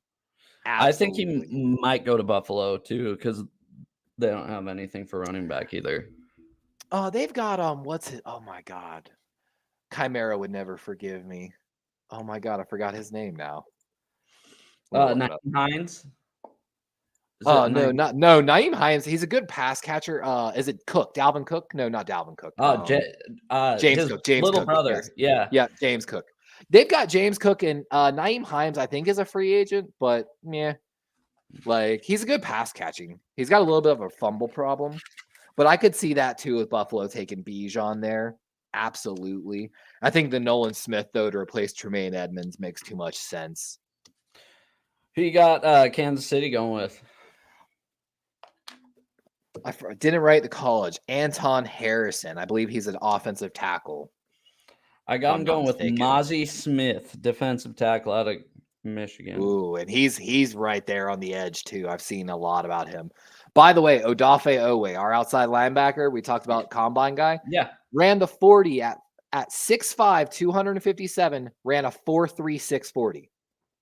Which, if I'm not mistaken, I think is the same or faster than Nolan Smith. Yeah, Nolan Smith ran 4.39. So Odafe ran a faster 40 at like 30 pounds heavier. The only reason why I don't put a whole lot of stock in the 40 time, which they train, some of those guys train just for the 40 and nothing else. And right? I'm not. When are you going to see a defensive end run 40 yards down the field other than a blown coverage? Agreed. It's like one of they talked about that for one of the linebackers. They're like, "Oh, he had a 20 tackle game." One of the announcers turns over. If I have a linebacker that have 20 tackles, that means something is wrong, guys. No player should have that many tackles. Or it was like a corner. He's like, he's chasing a lot of players. I think it was a safety trying to play linebacker, I think is what it was. They had a few of those, like the tweeners. we got one of those in Jamal Adams. He sucks. Anyways, he was so good early. And then no, he's great, but I love Jamal Adams' attitude. He always says the right thing. He's very competitive. Mm-hmm. His play on the field just is not. He's an undersized linebacker. Anyways, I wrote down the teams that have no first round picks and just where their first pick is in the draft. Trying to rub some salt in some wounds here. Yeah, exactly. So we got the Rams. They don't pick till number 36. That's rough. The Browns don't pick till 42. That's really rough. The Dolphins, 51. The Broncos, 67. And that's where I add a thank you, Broncos. Let's ride. And dude, again, that trade y'all stole from them. Like nobody thought that though. I thought it. I'm telling you, if I would have known you, I'd been like, bro. I was like, Russell Wilson is not worth all that they just gave up. Like, not. Here's the thing: is and then of course I found out more problems when he went to Denver. Like how I tried how to reluctant the armband thing. Are you serious? Like I tried to speak that into existence. I used to go, okay, yeah, the Broncos are going to suck. We're going to be good, but really nobody thought we were going to.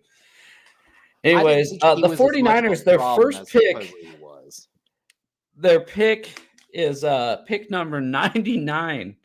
Oh, yeah. Oh my God. So, and here's the thing with the 49ers is I love to talk shit about them. I hate the 49ers. But then again, can't you see a Trey Lance trade if they want to go through with Brock Purdy? Because they need some draft picks. They need them draft picks. Well, that's the reason why their first pick is number 99 is because of Trey Lance. They traded 3 first-round picks for Trey Lance. But no, I think they're going to go with Trey Lance. And I think that was a horrible trade too. And I think giving up, and I buy too much into building your future in the draft. Being able to bring in potentially 10 players that you think can start every year, at least 8 to 10. No, and I think that's awesome because I think the exact same way. I don't. You're not going to win championships over free agency. I mean, people have tried. Yep, exactly. Like sometimes it works out. The only team that's done is the Rams, and I hate. Yeah, man, they did it right too. And that's one of those ones. Baltimore has a saying: "Right player, right play, right price." And I buy into that 100%. But I mean, look at the Rams. So they did their thing through free agency, and I guess you can. And then look what it cost them. Now, yeah, I mean Tampa too, the number 6 overall pick, and Detroit has it, mm-hmm. And then like you said, Tampa as well. So let's go back to free agency, dude. Oh, hold on, one last thing. I wanted to make a mark of this. Talking about the draft class and the draft. I was looking at this draft class compared to previous draft classes, and I came across some stuff on PFF. Mm-hmm. They compared basically this class to 2015 to 2022. With that being said, they marked this draft class as like a 5-point differential, which is, I mean, the next highest differential is a 2. Like this draft class is so deep in edge rushers, but after that, there is no linebackers. Interior offensive lineman is also sparse in this draft. And it's just something to pay attention to a little bit. That's what I noticed too with the interior offensive line, because that's what we're looking for, and inside linebackers is also what we're looking for. Oh yeah, that's a negative. Actually, I'll lie. That's the second highest at -3 differential. Quarterback is a +2. Running back's a -1. Wide receivers a -1. Tackles is a -0.5 too. Like there's a lot of offensive. Offensive tackles. Defensive linemen's at a +0.5, and edge, of course, like I said, plus like a full 5. Like cornerbacks about right on par, safeties a little under, tight ends a little better. But sorry, back to I guess who's the before we leave the draft, I guess you're right. Who's that tight end out of Iowa? Oh my gosh. because it seems like every single good white tight end comes from Iowa, and I kind of want him, but I don't know anything about him. So do This you know any? be a pretty good tight end draft. It's not Darnell Washington. I'm trying to remember exactly who it was. There's a good linebacker coming out of Iowa too, Jack Campbell. I think we talked about him earlier. I think he's going to be an Van inside. Ness. We talked about Van Ness. Oh yeah, Campbell is I believe the Bucknick winner. He's going to be an inside linebacker to keep an eye on. Probably going to go second round in my opinion. You mean the butt kiss? The dick butt kiss? Yes. Sorry. Yeah. It's fine. It's awkward to say. But he's going to be a one to keep an eye on. So before we get to free agents, so their top 25 list, obviously, not obviously, but it didn't include Bobby Wagner. Oh yeah, I noticed that actually because he didn't. They did mutually agree to part ways, didn't they? Yeah, they cut him and they agreed for him to talk to other teams. Ooh. So, where does Bobby land? Does he come right back to here. Seattle? So that's the thing is our inside linebackers sucked. They were really bad. Jordan Brooks, whose jersey I'm wearing right now, actually, he was decent throughout the year, but he tore his ACL the second to last week of the season. He's not going to even be able to practice until September. Basically, we had no backups, and Bobby's available. 10 years as a Seahawk. I mean, it would make sense. Y'all might have a real good Super Bowl chance. Y'all are actually coming in 1, 2, 3, 4, 5. Was that 8th? I think in cap space, right above my Ravens. With says 23 million in cap space, but effective cap 12 million. I don't know if that's updated with the contract with Geno. I don't, like I said, cap space. I used to think I understood it, but I don't.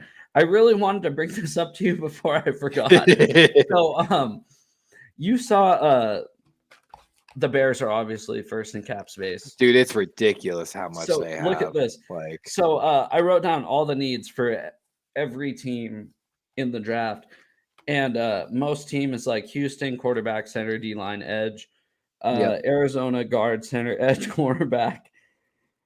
Indy, quarterback, tackle, guard, center. Seattle, guard, center, D-line, edge. So, Chicago, wide receiver, tight end, tackle, guard, center, D-line, edge, linebacker, cornerback, safety.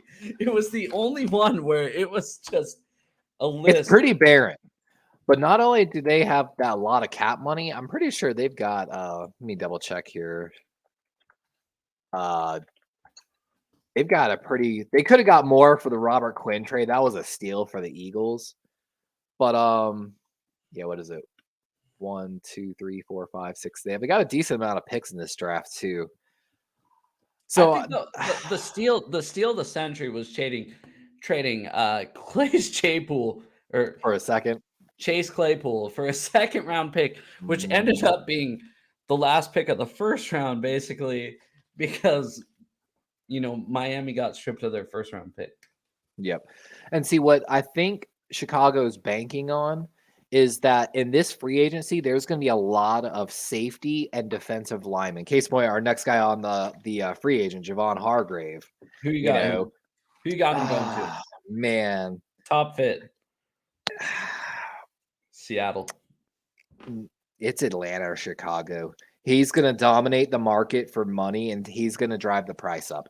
And that's why I'm saying those two, because he's going to set the market probably like $15 to $20 million a year potentially. See, it's so crazy. It's almost hard this year with free agents because almost every top 20 free agent you can write Chicago at the very end of it. Exactly. And then you can go, oh, Chicago has half their cap space available. Oh yeah, literally Chicago. So Seattle, they've Arizona. got some good defensive guys, but like other than that, well, I'm a sucker for defense too, and so is the whole city of Chicago. And that's the thing. If there's a top defensive lineman, and I mean, and we're so early right now, this obviously affects the draft. Say they have Javon Hargrave, right? Then they don't feel like they need to go after Jalen Carter. Probably. You're absolutely right. even though Carter's like a once in generation, they could. Well, I have them going Will Anderson anyway, but which I think again that makes a lot even more sense because if they take Hargrave in free agency and then pair him with Will Anderson on the edge, that would be dynamic. Yeah, see, usually I'm not gonna lie, I am a homer, but I try not to be. So they have CBS has Javon Hargrave going to Seattle. I wouldn't even written that because I don't think it's a possibility. We don't usually pay big money in free agency. Mm-hmm. Then they have Arizona, Atlanta, Buffalo. But I don't see how he could match in Buffalo because they have no cap space. Yeah, they're not going to be able to make a move on him at all. Like it's just not going to happen. I also have the Texans and the Raiders. They both have needs at interior defensive line. I mean, it's just one of those ones. He had not only the 11 sacks and 40 hurries, but a pressure rate of like 13.2%. I mean, more than in 1 in 10 plays, he's harassing the quarterback, and like I mean, on his the PFF inside, that's grade, priceless. a lot of people don't put stock into PFF grades, but I actually do because You got to they look know at like some of them, but like, yeah, I agree. I they know like more than PFF. I do. Honestly, their Mhm. numbers know more than I do. So like they had Lamar Jackson at 85.2 and they had Geno Smith at 79.3. Those are just the top two. And I agree with that. That I agree. sounds about Yep. right. And Javon Hargrave at 80.1. I forgot to write I just want to see his pass rush grade, but like you said, he had 11.5 point sacks of what, a 14% pressure rate. Yeah, like 13.2 or something like that. Like I mean, that's insane. 13.2. That's an interior defensive lineman. And Dude, that's and they prove like if you watch Aaron Donald, man, a good quarterback that steps up in the pocket, that's the one thing they hate the most is being pushed from the interior. And it's a hard thing to do. There's a reason it's hard to find these guys. Like it's especially a short guy because quarterbacks are getting shorter and shorter. they I kind mean, of are actually. Kyler Murray, Bryce Young, Russell Wilson, sack of potatoes. I mean, yeah, it's there's a lot of them that are kind of. I like bigger guys, honestly, but Me too. I mean, it's prototypical. exactly. Like, I just know, like, it is hard to see over those offensive linemen. When you got 6, 7 tackles, basically, like, How about Jesse Bates? ooh, so Jesse Bates, I'm bad going blood back to between him. Cincy. No, it's not happening. He's You got don't so think much so? bad. He's got so much bad blood with Cincy, Yeah, that's what I was also going to say. He got the franchise tag last year, so and he was mad about it. I think he's going to be part of the remake for the Raiders or the Lions. I think I that's where he's headed. so I have the Vikings or the Raiders. Okay. But the Raiders make sense. I mean, they And the whiffed on. Vikings need help too. Well, yeah, Like, because I think they're going to have to cut Harrison Smith. mhm. So And see, the thing with Bates is they drafted, oh my gosh, Daxton Hill from Michigan last year. And the thing is, a lot of Cincy fans, when I was watching, they were mad because the coaches just weren't playing Daxton basically. And when they played him later in the season, he all of a sudden started playing well. And he was always drafted to be Jesse Bates's replacement, essentially. I forgot their other. I think their other safety is a free agent too. I have to go back to my Cincinnati coverage, but yeah, I think Bates is going to be a part of the remake for one of these other defenses. I think he's going to get overpaid for what he's worth. OTC evaluated his play at like 7.68, or I'm sorry, 7.97 million. But I think he's going to get overpaid as like the number one safety on this free agent that's not market. bad because the Seahawks right now, we have two of the top paid safeties in the league. And I think Quandre is making 13 million, Quandre Diggs. And Bates is looking for like 15 million. I think he wants to be like number one paid safety. well, Jamal's making like 17. And it's just too much. Too much. Yeah, agreed. How about Levante? Where do you think he's going? Oh, that's gonna be tough. So that's one of those ones, that Tampa Bay team's coming apart. Yeah, that's why I actually skipped Jamel Dean. We'll go to him next, but Ooh, talking about that Bobby Wagner, by the way, if Bobby doesn't go back to Seattle, I could see Buffalo. Because I had hope not. Levante David, of course, getting a little older, but still playing really well. Going to be on the free agent market, probably going to be under Tremaine Edmonds, basically. So I could see him signing back, but I could see Bobby Wagner going sadly to Buffalo. I've got Levante going to. Oh, sorry. Go The ahead. only reason why I would think that, like Buffalo, Cincinnati, Kansas City. Well, actually, Kansas City has Nick Bolton, right? So, Yeah, but he's getting old. He wants to win another Super Bowl. exactly. So Seattle's a good option. Buffalo, of course, is in there. I think the better one is Seattle because I think the NFC is weaker than the AFC, to be honest with you. for who? For Bobby or Levante? For Bobby to go back to Seattle, I think he's got a better shot in Seattle because I feel like the NFC is just weak, And you honestly, got to other look than Philly. And it, Philly's going to kind of have some issues this offseason. That's what I was going to say. So if we get later in this list, obviously, you're going to start to see the departure of all these Eagles. But I have Bobby Levante going to Lions, by the way. I think him and Jesse Bates might be part of that rebuild over there. I have him Las Vegas, Detroit, Chicago. Like I said, I basically put Chicago in. Chicago's like you said, literally everyone, like every single agent. Because they have so much money, they can literally outbid everyone. I put the Seahawks because it makes sense, but Bobby makes the most sense just because it'd be like basically you guys losing. It'd be like Ray Lewis leaving, or it was for y'all. It really was. Bobby Wagner was that level of linebacker for y'all. Mm-hmm. Like I feel you on that. Or Terrell Suggs. It'd be like him leaving, and then being like, okay, when Ed Reed was in a Houston uniform. Yeah, and then going to the Steelers, and then you're like, oh, well, not the Steelers because you guys hate the Steelers. But yeah, I get you. Like, man, I'm looking at the Bears too, by the way.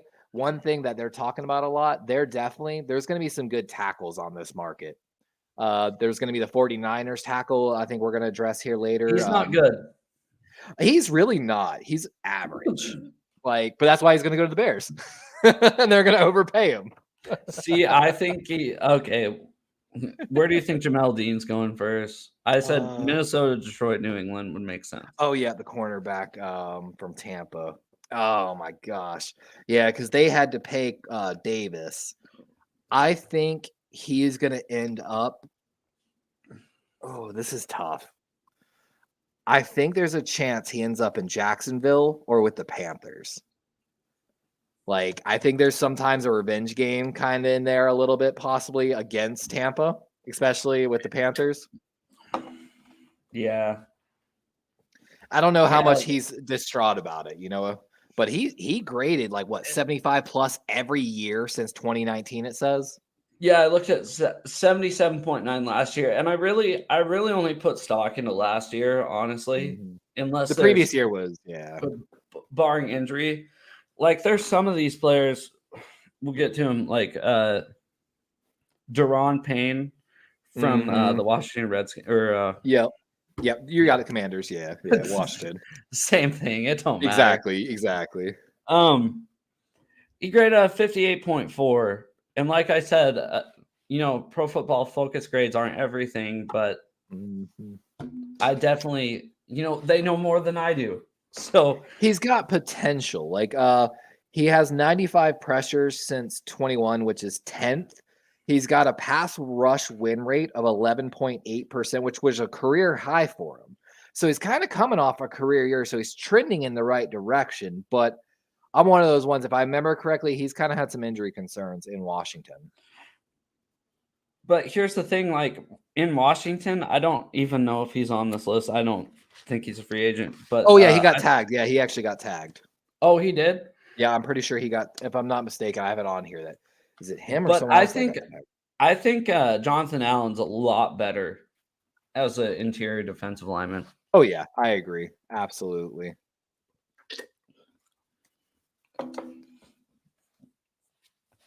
How about Jacoby Myers? Yep. By the way, Deron Payne is the first NFL player to receive the franchise tag in 2023. Oh, He will earn really? $18.937 million. But wait, hold on. That's NBC 6 days ago. I'm so confused now on this. No, that would make sense. Yeah, USA Day says it. Yeah, and then there's Bleacher Report 7 days ago. So yeah, he was. I'm sorry, but who did you say next? Jacoby Myers. Oh, the wide receiver. I think New England wants to get this deal done, kind of, but I think they're, again, right player, right price. The thing is this, as a complete free agent, he's like the number one wide receiver on the market, free agency wise, Yeah, which that's is what I have. ridiculous. Like, he's I ridiculous. have the next receiver would be not even on this top 25. And like, so. I know we talked about, like, it's not always about like combine and numbers, but if you go back to his 40, he ran a 4.63 40 at his only 6'2", 200. Not that great. However, he does have a 63.2% contested catch rate, which places him 5th in the league. So he's good at, contested balls, but I don't know. For me, the NFL is a game of separation. How do you think about him at fantasy? Kyle was wondering. Oh, for Jacoby, it really depends on where he goes. I actually have him potentially going to Seattle to be one of your fixes. Because again, no I've way. got y'all taken one wide receiver, whether it's free agency or No. draft. I'll be right back. I gotta pee. Yep, no worries. Talk to But Kyle about this, 'cause he's for not Kyle going as to well, Seattle. I've got Atlanta and the Giants on that as well. And of course, Dan Jones, I think they're going to reach an extension with him. I think Jacoby Myers is going to have more value, especially case in point, if he ends up with Lamar in Atlanta or with Dan Jones in New York, I think he has more fantasy value there than he does with Mac Jones in New England. It's one of those ones I like him because he shows big play potential, but at the same time, he scares me away because he's not consistent. He's the only valuable wide receiver they have. He's a fantasy football target for me. It really depends on where he signs is going to be the worst part for that, Kyle. If he stays with New England, I don't have a lot of faith in Mac Jones. I think, what's his name? Oh my God, I can't think of his name right now. But I think with Mac Jones in New England, not a lot of value. I think the backup in New England's better. What's his name? Zappy. Yeah, Bailey Zapp. I think Zapp's better, to be honest with you. I just like the zip Zapp puts on the ball. I guess a lot of people are thinking, and I agree. Kyle says it's a good high for a buy low. I agree. I think for the right price, I think he has really good potential. Because the case when I was telling Kyle while you're gone, if he lands in Atlanta with Lamar, Kyle Pitts, and Drake London, holy crap, is that really freaking good? Like, he's gonna get so many targets. Yeah. But sorry, cut you off. I don't know. What did you say about Dallas and Jacoby? Dallas and I could see that too. I could definitely see that move coming along. I mean the Cowboys or the Giants. The Giants don't have a single receiver. See, the Cowboys, they want those weapons. They're 16 million over the cap. So they've got to clear cap too before they can even start thinking about a free agent. Like some of these teams are on the board. Like the Steelers are less than $1 million over the cap. Like they're not going to have to work a lot. But like I said, GMs figure out a way to. They figure out a way to do it. There's a lot of restructuring, and that's the stuff I don't like. When you hear we restructure the contract, what they're doing is pushing money further down the road as dead cap, basically. Like the Adrian Amos thing where the Green Bay's, no matter what, even if Amos is not part of that team, they owe him like $8 or $9 million. They can make it work, but like case in point, the Buccaneers do, they're 57 million over. Like I said, they're going to be cutting people left and right. The cap, there's a reason they're called cap casualties. Yeah, I mean,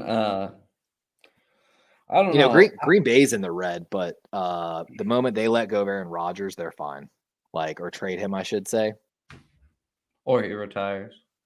Or no, I'm I sorry, don't there's know. 16 He's such a wild card. Who knows what's gonna happen with him? I He's so agree. he's so weird. I agree. He's I used to be such a fan of Aaron, and then he started talking more. I'm like, oh, See, maybe I should question this guy a little. as a Seahawks fan, I was not a fan of Aaron Rodgers. I was like, wonder why. God, I hate You're this a guy. serious threat in competition in the NFC. Yeah, I mean, we beat the shit out of him in every game that mattered, but it seemed like we played him in Lambeau every Legion year. of Boom. I used to love watching the Legion of Boom, honestly, that cover 3 defense, basically. Oh, me too. That's another Even though thing I don't like cover 3, they showed me how to do it.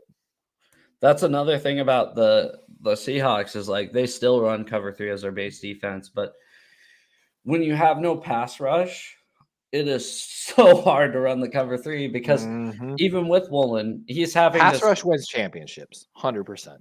Yeah, well, in my opinion. You know, Tariq Woolen, even with him, he's got to decide, okay, do I continue going up the sideline or do I chase this receiver down the middle of the field? So when they run deep slants or deep crossers, they can't cover him because they don't have anybody pressuring the quarterback. Yep. And if you give the quarterback more than 5 seconds, actually, one of the things I came across whenever I was actually one of these offensive tackles that's on our free agency list from Orlando Brown. No, not him. From Jacksonville, is it? Jawan Taylor. Yeah. So yeah, Trevor Lawrence's average time to release from throwing 2.51 seconds. So that's why everyone's saying Jawan Taylor, it's not fair to say he's good because Trevor Lawrence is getting rid of the ball in the blink of an eye. Like, let's see. Oh, what did Kyle say here? Crazy shit. Leaving the best case scenario for stock. The Chiefs do some scary shit every year. Like, agreed, man.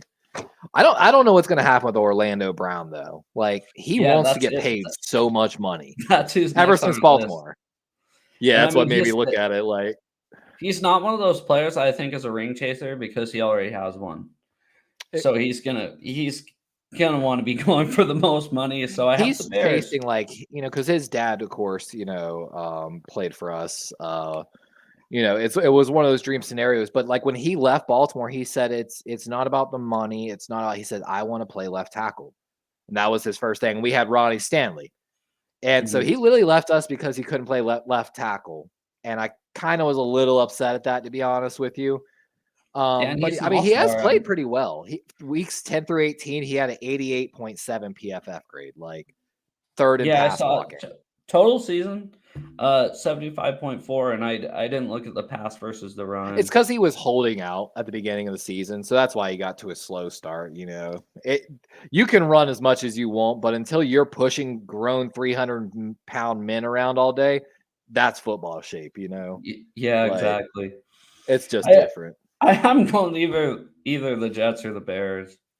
And I think the Bears, I could see them paying him that left tackle money that you're true. I could see them basically bringing him as the left tackle and then bringing in either one of these other sub-tier guys, like a tier 2 tackle, or I think they had Riley Reef playing right tackle. Didn't play that great, but I could see them kind of sticking with him.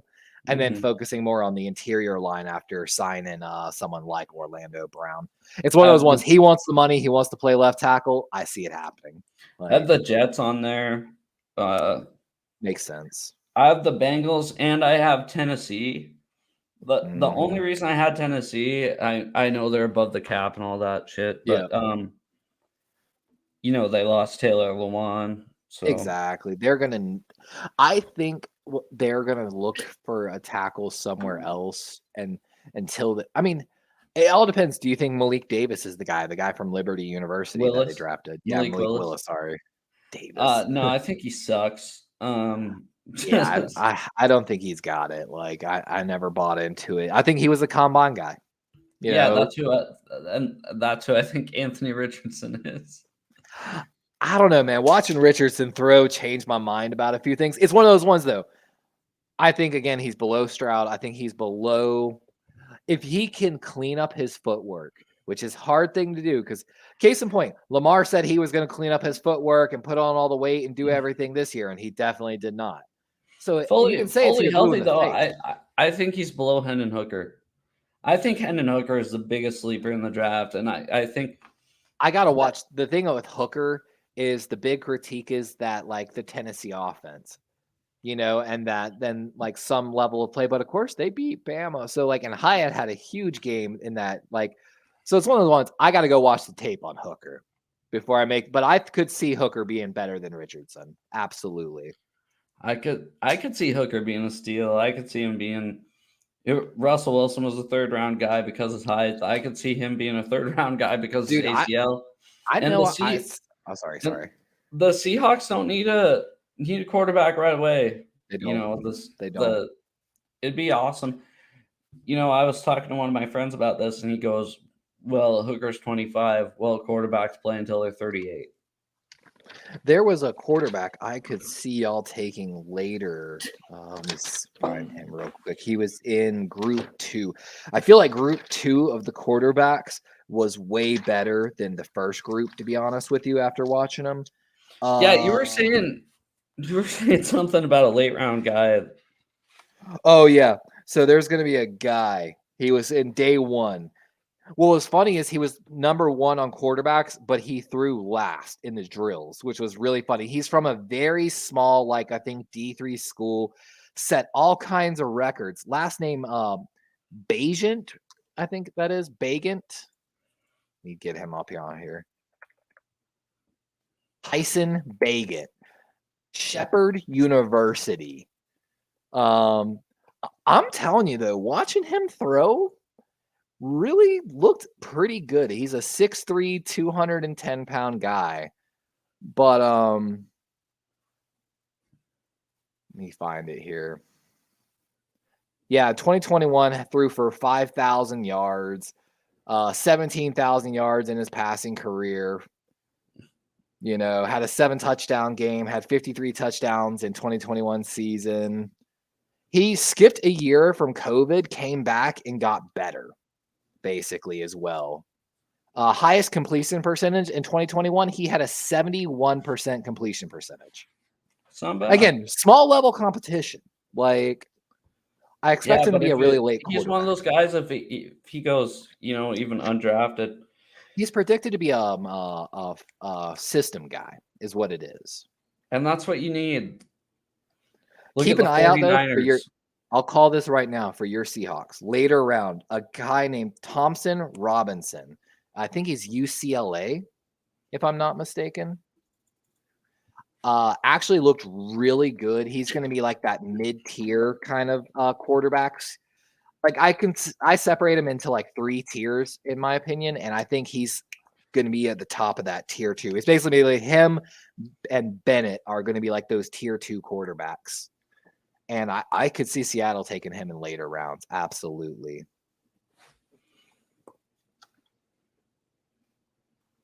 I want to double check that. I'm pretty sure it's UCLA. Yeah. Dorian Thompson Robinson was his name. And in the combine, when I was watching his throws, had really good zip on the throws. Like, just be one of those ones. He's athletic, 6'1", 205.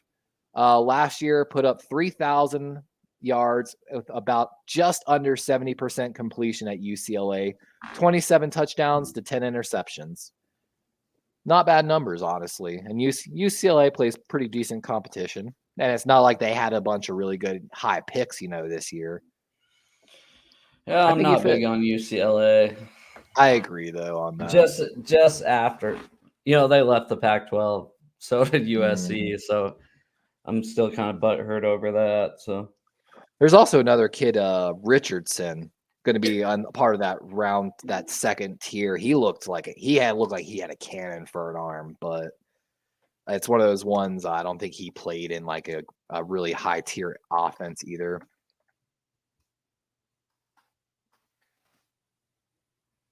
Not Anthony Richardson.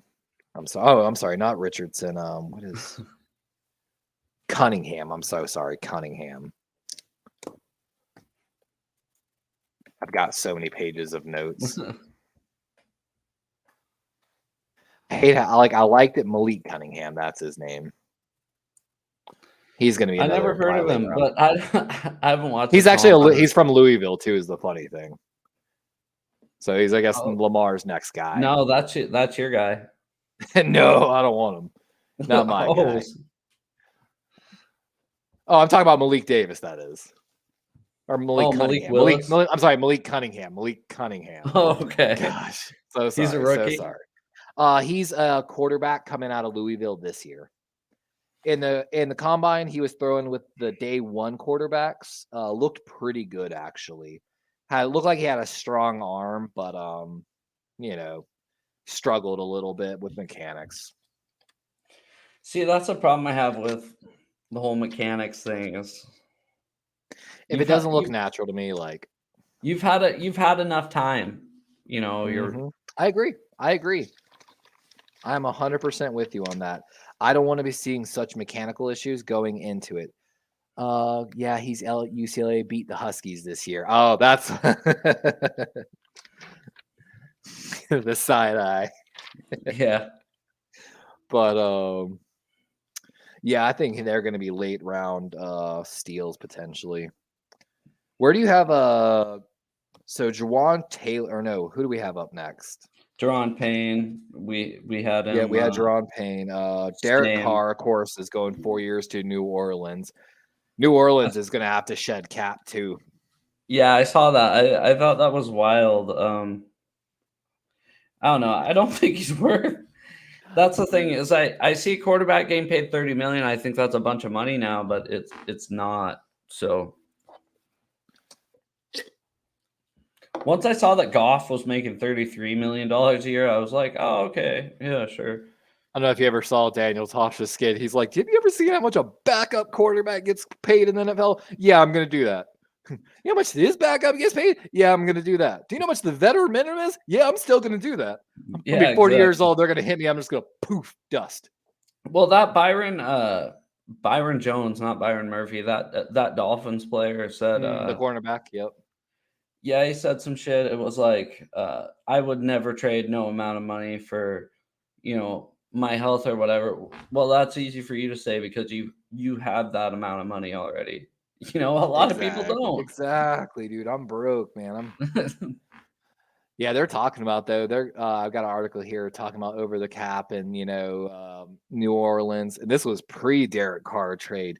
Yeah, because New Orleans was way over before. Exactly, like they might be able to restructure, but that's how they said how they got there. Basically, they owe Michael Thomas like $60 million next year. Mm-hmm. Yeah, cap hit $24 million basically, like for Michael Thomas. He's had a lingering strained ankle since 2019. Cam Jordan, their 33-year-old defensive end, $23 million. Like Taysom Hill, the backup Wildcat QB, $12 million. Yeah, he killed the Seahawks last year. I don't even want to talk about it. It was insane. It's like, let Kamara beat you. Do not let Taysom Hill beat you, and then somehow he did. Literally, it's frustrating. I trust me. I watched my Ravens lose so many frustrating games. Let me see though. So after that, Mike McGlinchey, the 49ers right tackle, which we talked about a little bit. Not really that good. No, not at all. That a lot of people are saying Denver. I actually think I have seen something about that. Like he is like destined for Denver. I think from some coach or Sean Payton. Yeah. Yeah, basically. No, I don't. Josh Jacobs. Though. I mean, exactly. That's the thing. Is the 49ers were really good. He was not very good. So he was average. And for what he was getting paid, he should have been playing better. Well, yeah, he was drafted top 10. And when you're drafted top 10, and then number 12, I have Josh Jacobs. Yeah. And I have him obviously going back to Las Vegas. Yeah, I expect the tag tomorrow on that. I really don't see them even letting him go. He's just hit too many numbers, like high numbers. Sorry to yawn. But I get nervous with that too. Is like once a running back, if he doesn't, he's going to get paid somewhere. Once a running back gets paid, they seem like they're checked out. But he's only I agree. 25. I kind of agree on that. Almost every running back I've seen kind of has. Kyle said, squad players make 11,000 per week. Yeah, you best bet I'd be doing that. I ain't gonna lie, man. There's every once in a while I'd be thinking about dusting off my pads, trying to see if I could. Because best bet, I would put my health on the line for $12K a week, basically. Talk to Byron Jones about that. He'd disagree. I know. But like you said, some of us ain't got no money. Like I said earlier, man, when I watch that kicker keep missing, you can pay me the veteran minute and be a kicker. Bet I will come and kick every day with more passion than anyone else on this team. I promise you. Well, that's what I mean. Not to get off topic, but Byron Jones made millions of dollars already. None of us has made millions of dollars. We're going, oh yeah, sure. I'll let him shoot me up with Toradol. I don't care. Like exactly. It's one of those ones. I'm like, kind of everything has a price. You know what I'm saying? Like, and to be able to provide for future generations of my family, for my kids, my grandkids, my great grandkids, all because I played 5 to 10 years of football. Oh, you best fucking bet I'm gonna put everything into them 5 to 10 years. Like, I don't know, man. Maybe because also I was raised like with the whole military thinking. My teacher was giving me books. How do you become a millionaire by the time you're 30? When I was in high school. Yeah, but of course the number one issue was you have to put $1,000 away every week in your savings. I'm like, yeah, ain't no one got that money. Yeah, exactly. But 13 and 14 is kind of weird because we have Saquon and Daniel Jones. Yeah, which everything I've seen about Daniel Jones says they're going to re-sign him probably for that about the same money Geno just re-signed for. Except he said he wanted $45 million. He ain't getting $45 million. Not from anybody. Yeah, from nobody. You know what was funny? One of the stats I saw, he had the NFL leading adjusted completion percentage, which I don't really understand that stat, but he had 81%. I think it includes like drop passes and stuff. Probably like a few other factors, but supposedly he was one of the most most accurate in the NFL this year, which is pretty crazy. But so you think he's ending back up with the Giants? I think he is. I think Saquon's gonna end up back with the Giants too. Man, you don't think so? I thought I was for sure Saquon was also going to see a franchise tag, and I had to do some extra reading. That's why it's hard because they have 2 players. Exactly. But from everything I was reading today, because I did some extra reading on this, it seems like they're leaning away from franchise tagging Saquon. I think he'll be just like really upset and hold out is what it is. Because I mean, dude, he had 1.3 thousand yards this year. He had all career highs, basically. But he can't even hold out because he doesn't have the contract. Well, that's what I'm saying. If they franchise tag him, he can hold out from the franchise tag, and I think he would. Dan Jones, I think, would play under the franchise tag, but he makes so much money that, I mean, actually, putting the franchise tag on Dan Jones makes a lot of sense because the non-exclusive tag pays $38 million. That's about what you want to pay him and Geno anyway. So $32 million just for the franchise tag. There we go. Even less, like 32 is that's fine for me for Dan Jones. I think Dan Jones wouldn't be terribly upset about it. But I think the problem is it's all guaranteed and it's all against the cap. I've got a dark horse for Saquon. They'd have to do some really working going to Denver with Sean Payton and Russell. I'm telling you, that's my dark horse. My dark horse. No, it would be hard. It would be hard to work, but Sean Payton wants a good halfback. He does. They got Javonte though. I mean, he's all right. Like, yeah, that's the thing about he's Denver. No Alvin Kamara. What? He's no Alvin Kamara. He's no Mark Ingram in his prime. Mark Ingram put up 1,000-yard seasons every year, no matter what. Like, I think Saquon's going to end up back with New York. I think that's the high potential. I think same thing with Daniel Jones. He'll end up back in New York. I also think, again, the Texans, I hate to say it again, Bears and Texans are in almost all these conversations because of cap space. But the Giants got $46 million themselves, so they can afford to pay both of them. Like, I think let's go James Bradbury. I think James is going to end up with the Jaguars. Jaguars need some cornerback help. He also could be part of that Lions rebuild because he's kind of like a leader, from my understanding, with the Eagles. And I think the Lions would really like it. I put Detroit second. I had him going back to Philadelphia, but I put Kansas City. They might get the deal done. They might. I put Kansas City on there also, but I also put LOL because he won them in the Super Bowl. For real. Oh, man. And then I put Pittsburgh because I could see that too. I could actually see that one a little bit.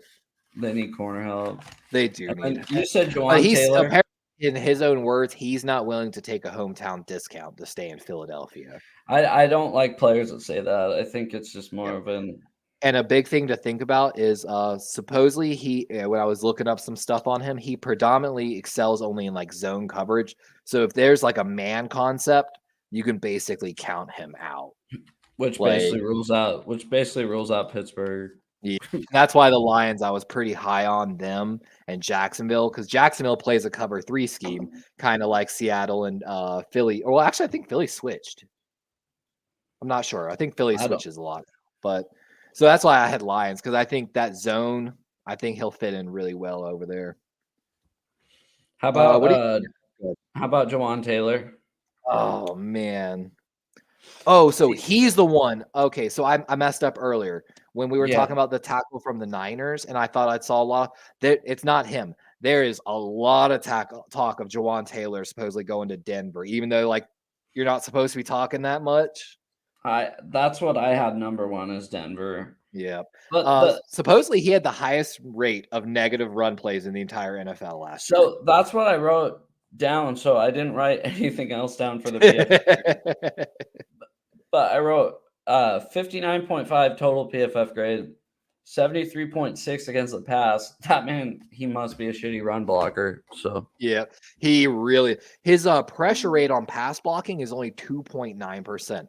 So, but again, that's the one where again Trevor Lawrence 2.51 second release time. Like, it's kind of not a fair judge because Trevor Lawrence was just slinging that thing once he got comfortable. Like, so I think Juwan Taylor's overrated, to be honest with you. I would too. I mean, if you can't run block, which makes sense why he goes to Denver. Because Russell Wilson's going to need him to buy time, and he's not going to be able to give it to him. Well, I mean, if you can't run block, then that's half your job. Agreed. I absolutely agree. You know what, though? I do expect with Sean Payton and Russell Wilson to see a very quick-paced West Coast offense with a lot of fast reads, which is why Juwan Taylor might make a little bit of sense there. I know, but you didn't see Russell Wilson in Seattle. I mean, you saw the highlights, right? But you didn't. I saw Russell slowly deteriorating, in my opinion. Like it, and like I said, whenever it was the time, I was like, okay, I feel like you've gotten the best out of him, in my opinion. Like, was what I thought. I didn't expect him to be that bad, though, in Denver. Like, that was bad. Once they started running cover 2 against the Seahawks, Russell Wilson couldn't throw it deep anymore. But Tremaine Edmonds, how about this one? I don't think they can afford to keep him. They can't. They absolutely can't. He's gonna blow the linebacker. He's probably looking for like kind of like Roquan's numbers, you know, which is 19. Yeah, exactly, like 19, 20 million. And a lot of people don't want to pay that for an off-ball linebacker. So I have Washington number 1 because they overpay, and Houston. They do. I've got Houston on there, especially with was it Lovie Smith took over down there? I think not anymore. Oh no, it's not Lovie. It's I forgot who was taking over there down there in Houston. But I could see that. It's one of those ones, again, Bears are on the list because, you know. And the thing is, Tremaine might not take that 19 million. He might take a little less, like closer to 15. They talked about, though, they did say if he's willing to take like 12, there's a real shot he could stay in Buffalo. But that's Yeah. only if he takes the hometown discount. Yeah, I mean, he had a grade at 81.9, which is pretty good. Yeah, first in coverage, according to PFF. I see that. Which would be awesome for a 4-3 team. But Agreed. Let me see.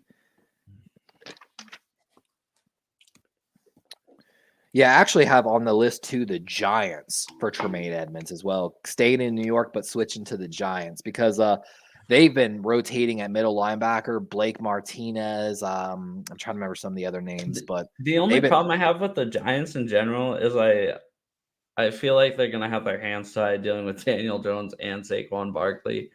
And they might all of free agency. It's like, how are they gonna have time? Well, here's the thing. They're actually number 3 in cap space. They've got 46 million. And like we talk about like the average numbers, like we're throwing around like Tremaine, 12, 15, 19. The first hits are always lower. And most of these, and that's the thing.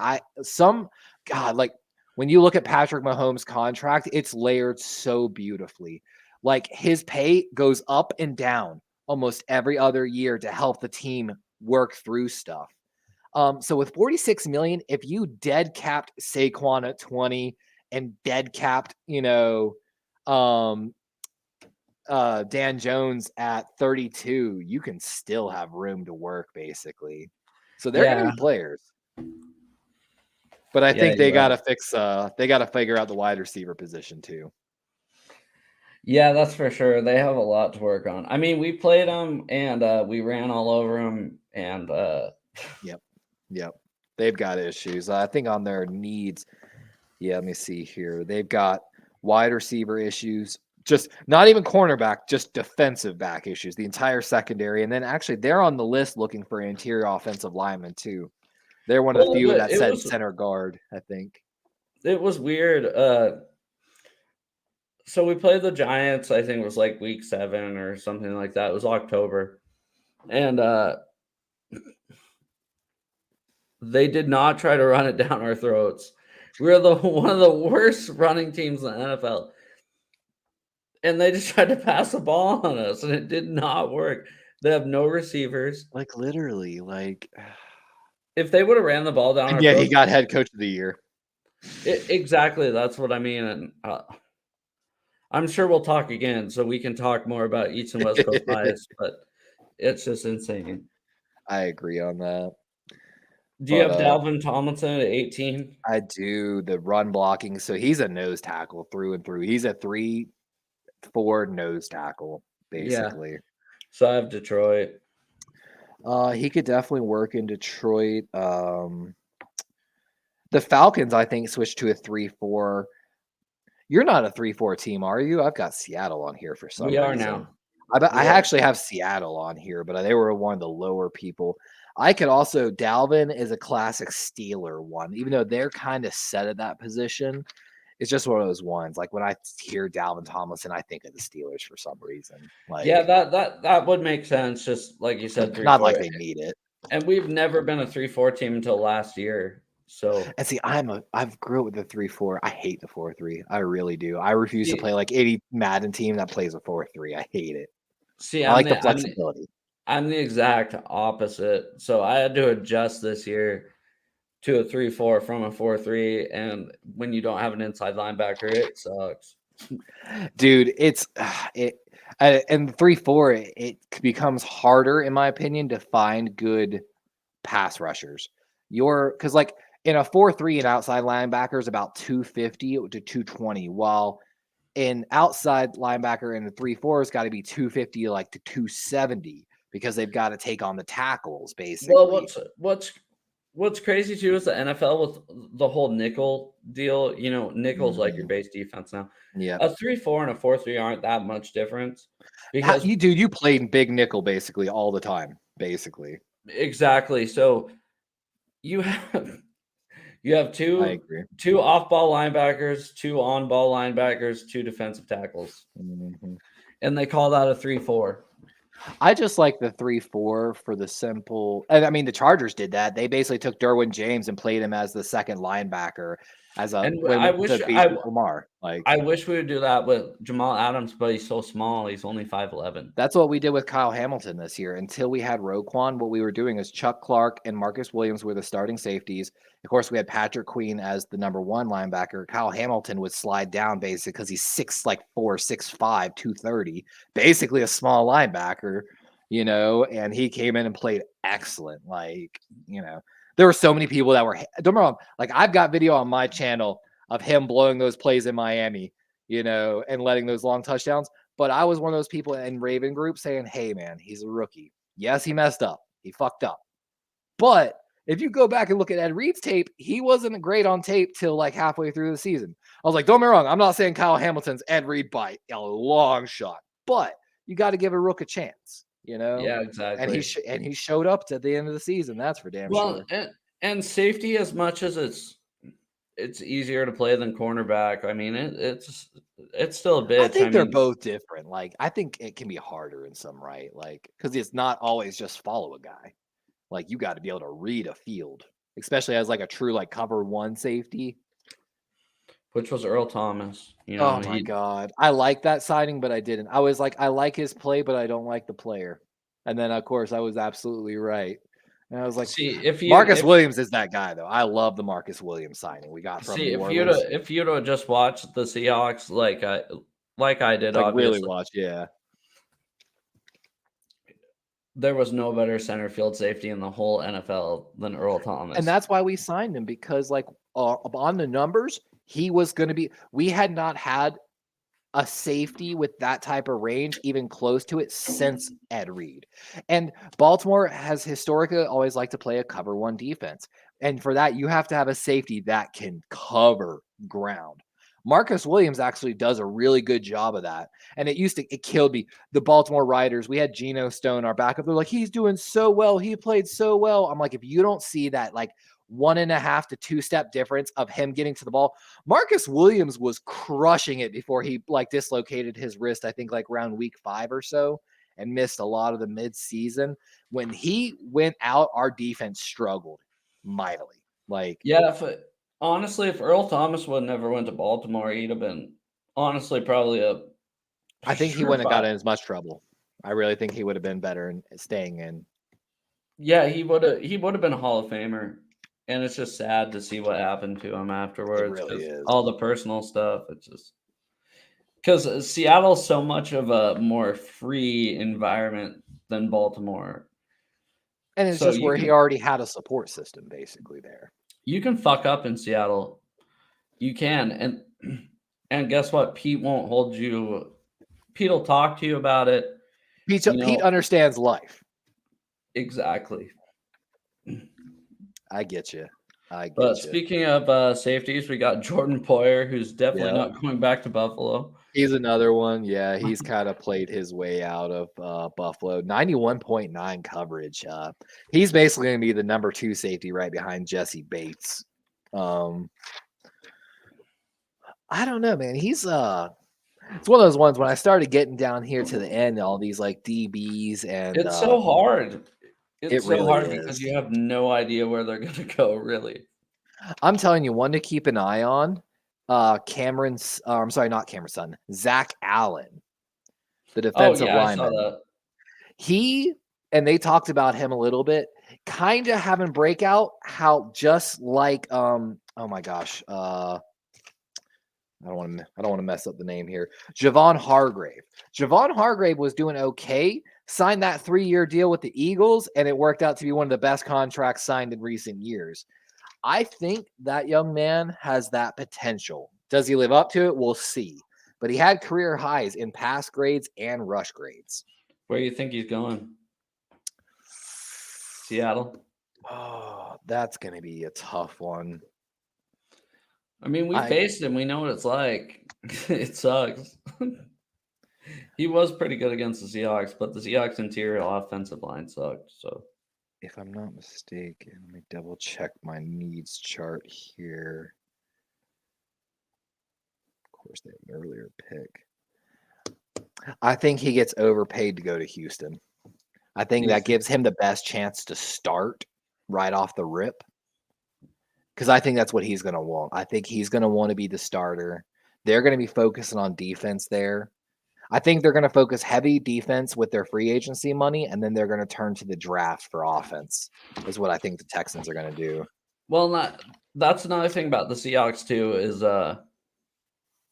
Patriots would be a good pick too for him, actually. I could no see matter that. is with the Seahawks, no matter how much you're paid, no matter what you did in the past, it's an open competition all the time. Always. And that's why everybody loves Pete. Well, I love Pete for that.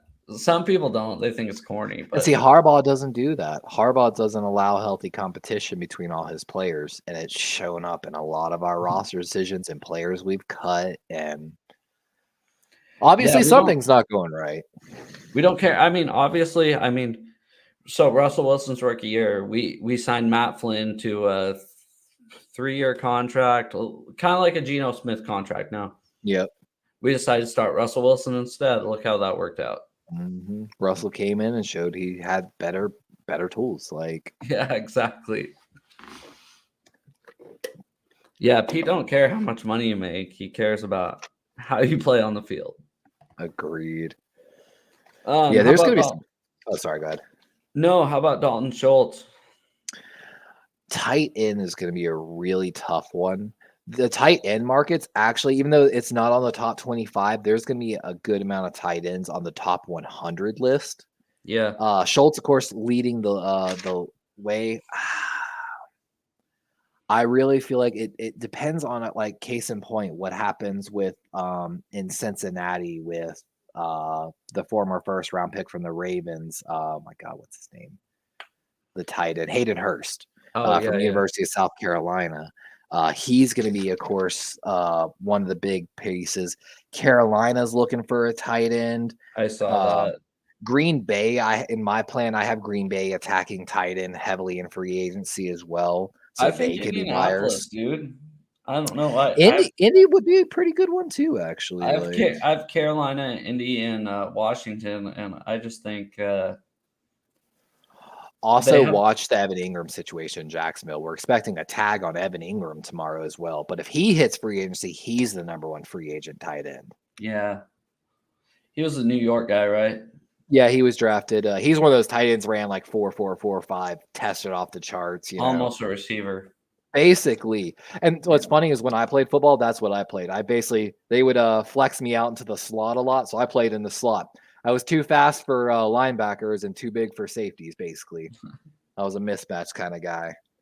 I was too slow to be a receiver, but I was too small to be a tight end. And that's I was a little bit of a tweener. Being 6'3", I'm a little too small to be playing tight end. Like, had I guess a linebacker body. But I don't know. I grew up playing soccer as a goalkeeper, so I've got the same size hands as Sammy Watkins, like 10 3/4 or something like that. I've got pretty big hands, so I was always good at catching. Yeah. My run defense though, sloppy. I could not shed a block to save my life. Oh really? I'm the exact opposite. I was a defender my whole life. Mm-hmm. I wanted to play linebacker because, of course, watching Ray Lewis. It's one of those ones again in current NFL. My coverage. Oh, dude, because I basically halftime I lined up as a safety as well. A lot of times in the red zone, they would shift me to that big nickel safety, basically. Because I could line up and basically jam. Because I've got long, big hands and long arms. I jam guys in the slot all the time, even the smaller guys. Like I think I mentioned it the other day. I grew up playing against Hunter Renfrow in Sauksy, South Carolina. Mm-hmm. I've played against some of these wide receiver guys. Now, don't get me wrong. When Hunter went to Clemson, bro, he took like a huge step. But it's one of those ones you only got to cover someone for 5 to 7 seconds. You know what I'm saying? If you've got a decent pass rush. Yeah. How about speaking of pass rush? How about Marcus Davenport? Bears. He's like an average player. I don't understand. And he's got so many injuries. That's the problem getting into this bottom 5 is they're all like average players. So I agree. Like you've got Chauncey Gardner-Johnson, Cameron Sutton, Draymond Jones, and Marcus Davenport. Other than Zach Allen, I think they're all average. I like Cam Sutton. I really do. I mean, he's pretty good. 9th corner and 13 forced incompletion, so he played pretty well. That's a Denver kid, right? If I'm not mistaken. Taken I first have no round a few years clue. ago. He played for Pittsburgh. I don't know where he's Okay. from. Yeah, you're right on that.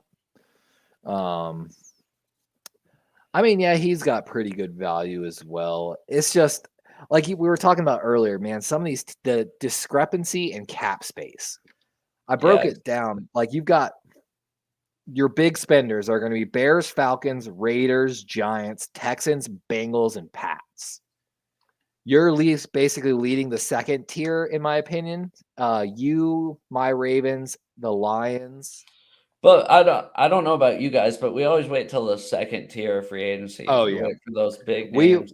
Well, I mean, recently we've nabbed like when we nabbed Earl Thomas, Marcus Williams. Sometimes we nab the like a tier 1 guy, but generally we're usually tier 2 free agency guys. And it works out. It really does. Again, right player, right price. Yeah. Like we kind of talked about with some of these guys, Jesse Bates, Tremaine Edmonds. They're probably going to get the market blown out a little bit. What was his name? Christian Kirk, the wide receiver that went to Jacksonville last year. Yeah, They look at paid him that. way too much money. Yeah, they did. And they force fed him the ball because they paid him way too much money. And it's one of those ones, it's because the market was so bad. Kind of like this wide receiver market. Jacoby Myers is going to get like kind of that money. He's going to get way too much money for what he's already done. He's not put enough on tape to warrant that money. But the market's going to push it. That's actually something I meant to talk about earlier with Lamar. The reason Lamar wants franchise tags because the average for a franchise quarterback this year is going to be about 46 million. Looking at like Herbert and Burrow, some of these other guys that are coming up for extensions. Lamar knows as long as the salary cap keeps increasing, in 2 years, if he back-to-back franchise tags, the average quarterback deal will be around 60 million projected. And that's what he wants. He wants to sign long-term at 60 million, not at 46. He wants to follow the Kirk Cousin example. Because if you look at like those numbers, holy crap, did the quarterback market explode. And then he signed for a fuck ton of money. And it worked. It did. It did for him. Now, don't get me wrong, though. It destroyed the Washington Redskins. And again, that's why I watched what happened with that. And I said, why would I want that? Why would I want a quarterback making me destroy my roster that's not willing to commit to me long term?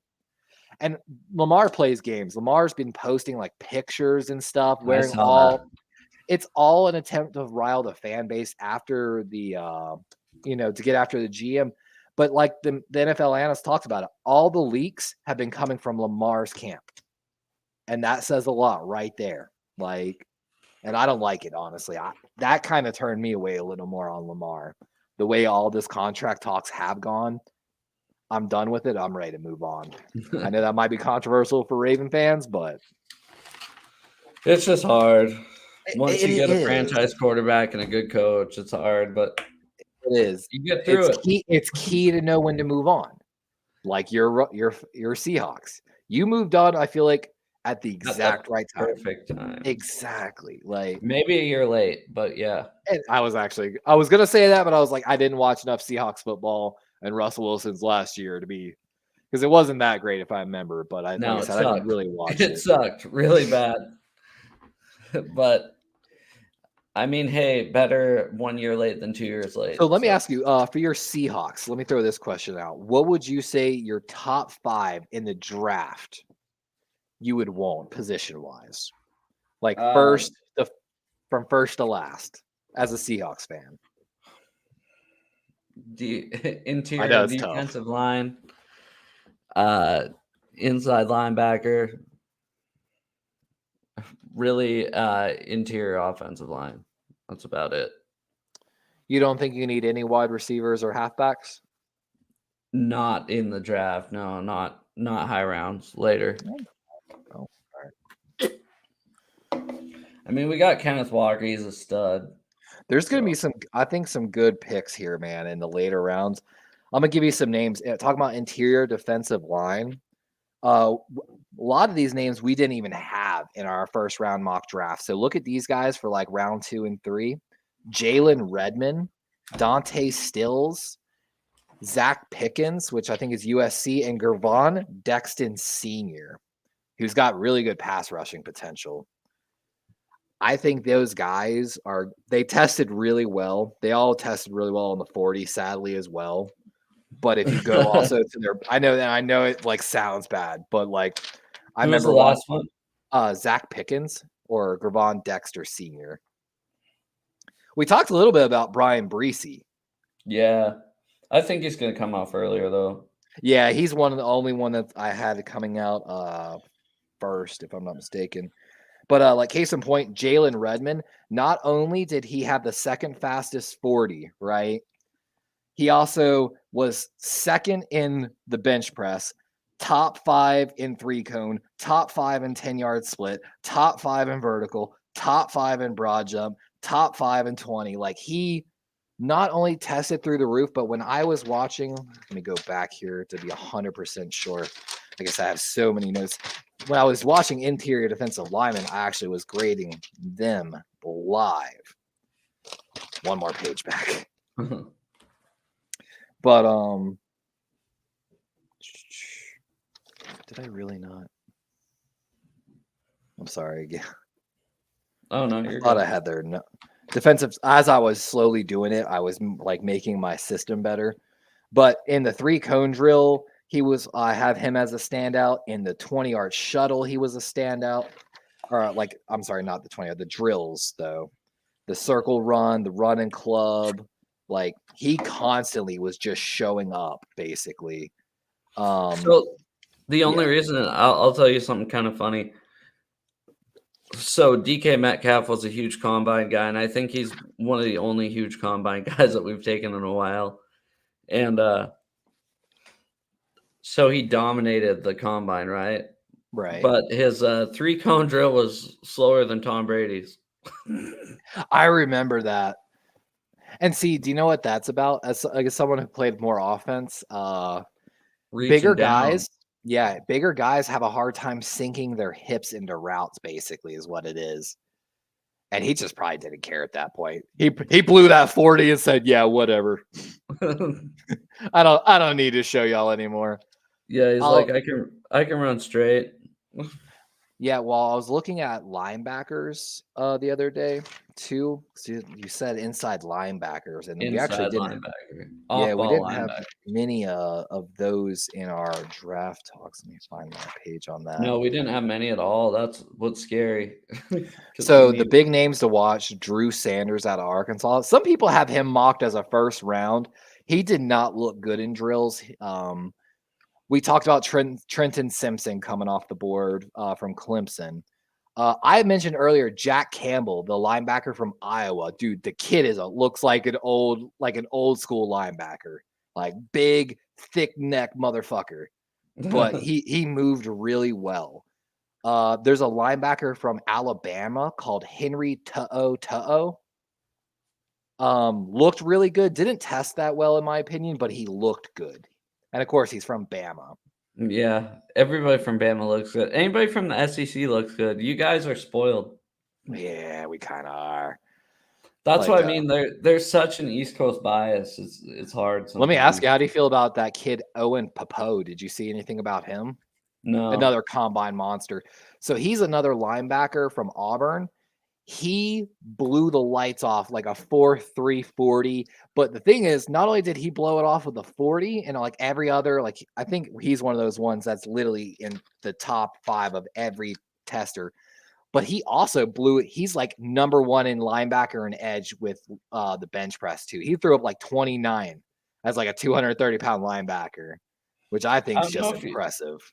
I don't know if you saw the guy that actually got the most bench the most times was a guy he tore his ACL. Do you see that? Orgy, whatever his name is, the linebacker. I think he's an offensive lineman. He's tore his ACL at the combine. Oh yeah, I literally watched that drill. That was so sad to watch. Hold on, I know I have it on my when I was taking live notes, I literally put injury because I watched him go down. That's wide receivers, quarterbacks, O-line. Where is he? I know. Oh, there it is. Yeah, Voorhees, number Yeah. 47 on the combine number listing participants.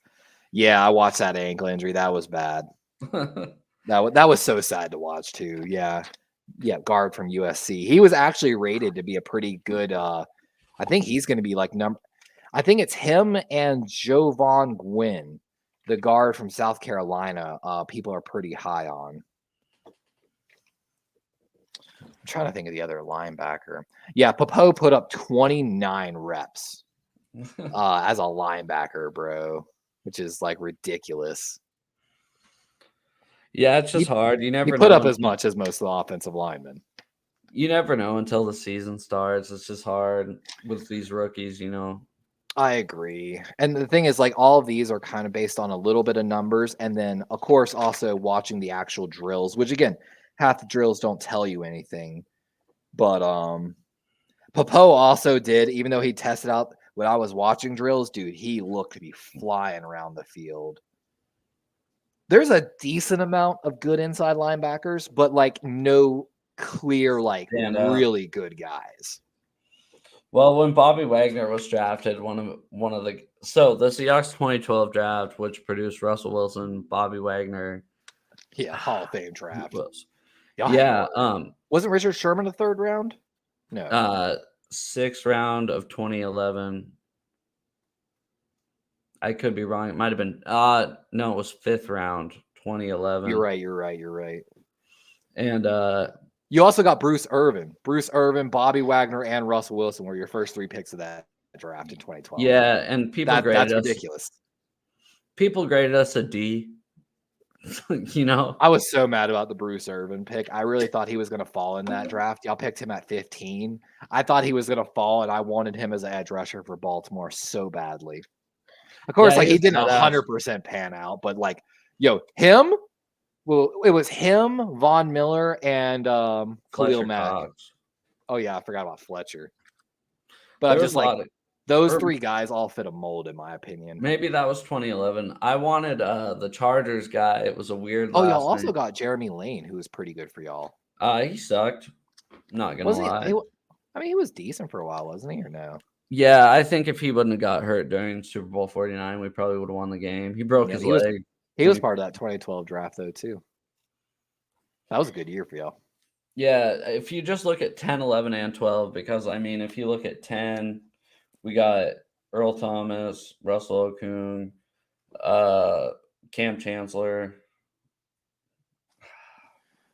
Who else? Golden Tate. Yeah, Golden Walter Tate. Thurman, who played pretty good for y'all as like a nickelback, if I remember correctly.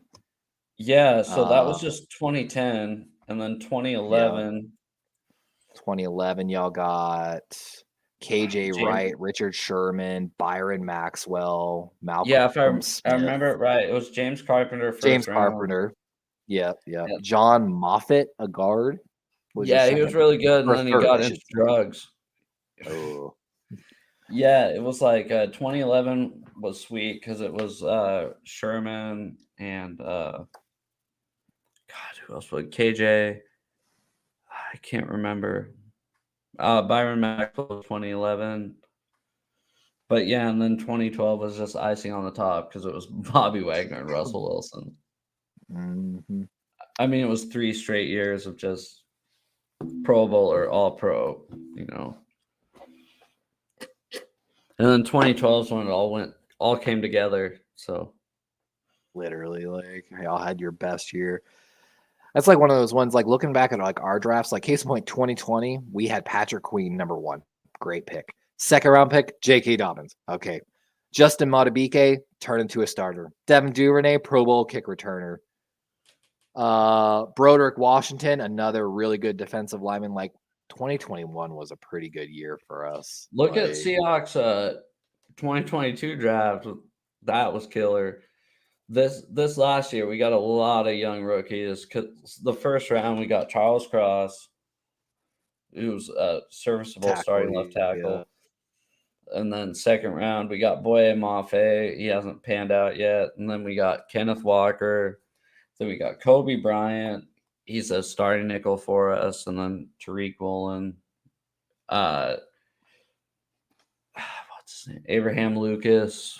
He's been our starting right tackle all year. We're the first team in like 7 years to start 2 rookie right tackles opening week, and it's That's worked actually out pretty great. crazy. Yeah, I think it was like the Jaguars in 2014 who last started that, and look how that turned out. Not that great. Yeah, I mean, honestly, our draft was pretty good. Kyle Hamilton, we nailed the pick. Kyle Linderbaum, they said was going to be the best safety our scouts said they've seen in 10 years. He began all pro, basically. David Ajabo, he was one of those ones. He was a top 15 pick, but with the Achilles tear. So we spent a second round on him, but he kind of was just this entire year was a throw. He played 2 games before the playoffs. Travis Jones, who played outstanding for us at D tackle, he's going to be our future defensive tackle.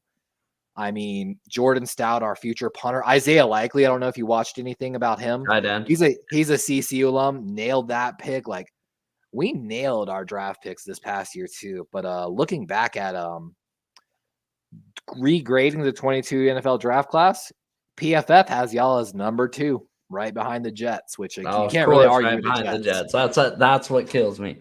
Dude, they nailed it though. Sauce Gardner won. Garrett Wilson as their. They did something really rare, though. They used all 3 first-round picks, which means in 5 years, they're going to be in cap hell. But here's the thing that kills me, right? Say Tariq Woolen. You know Tariq Woolen, obviously. Yeah.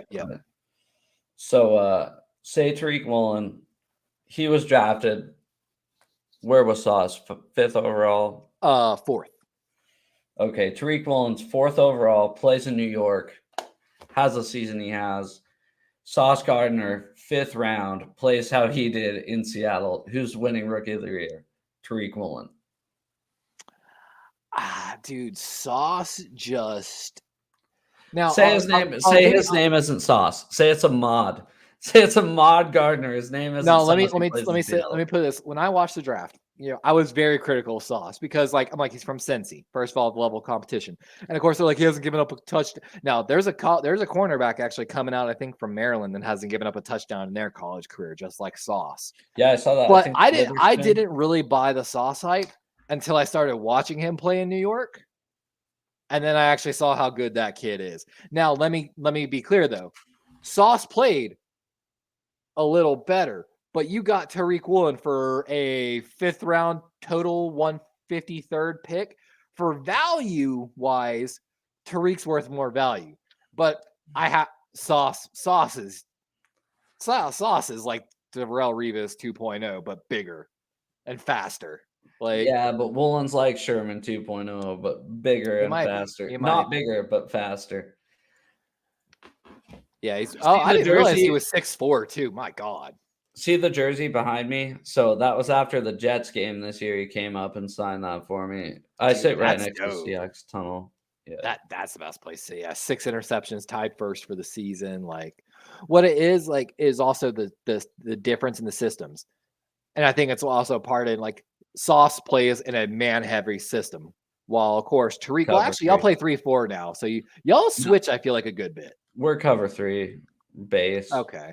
So basically, really good in the but I mean, he's got the size 6'4" to be a press corner potentially. I don't know what he likes. Type in his 40 time. That's what I was just about to look. Tariq Woolen 40 time.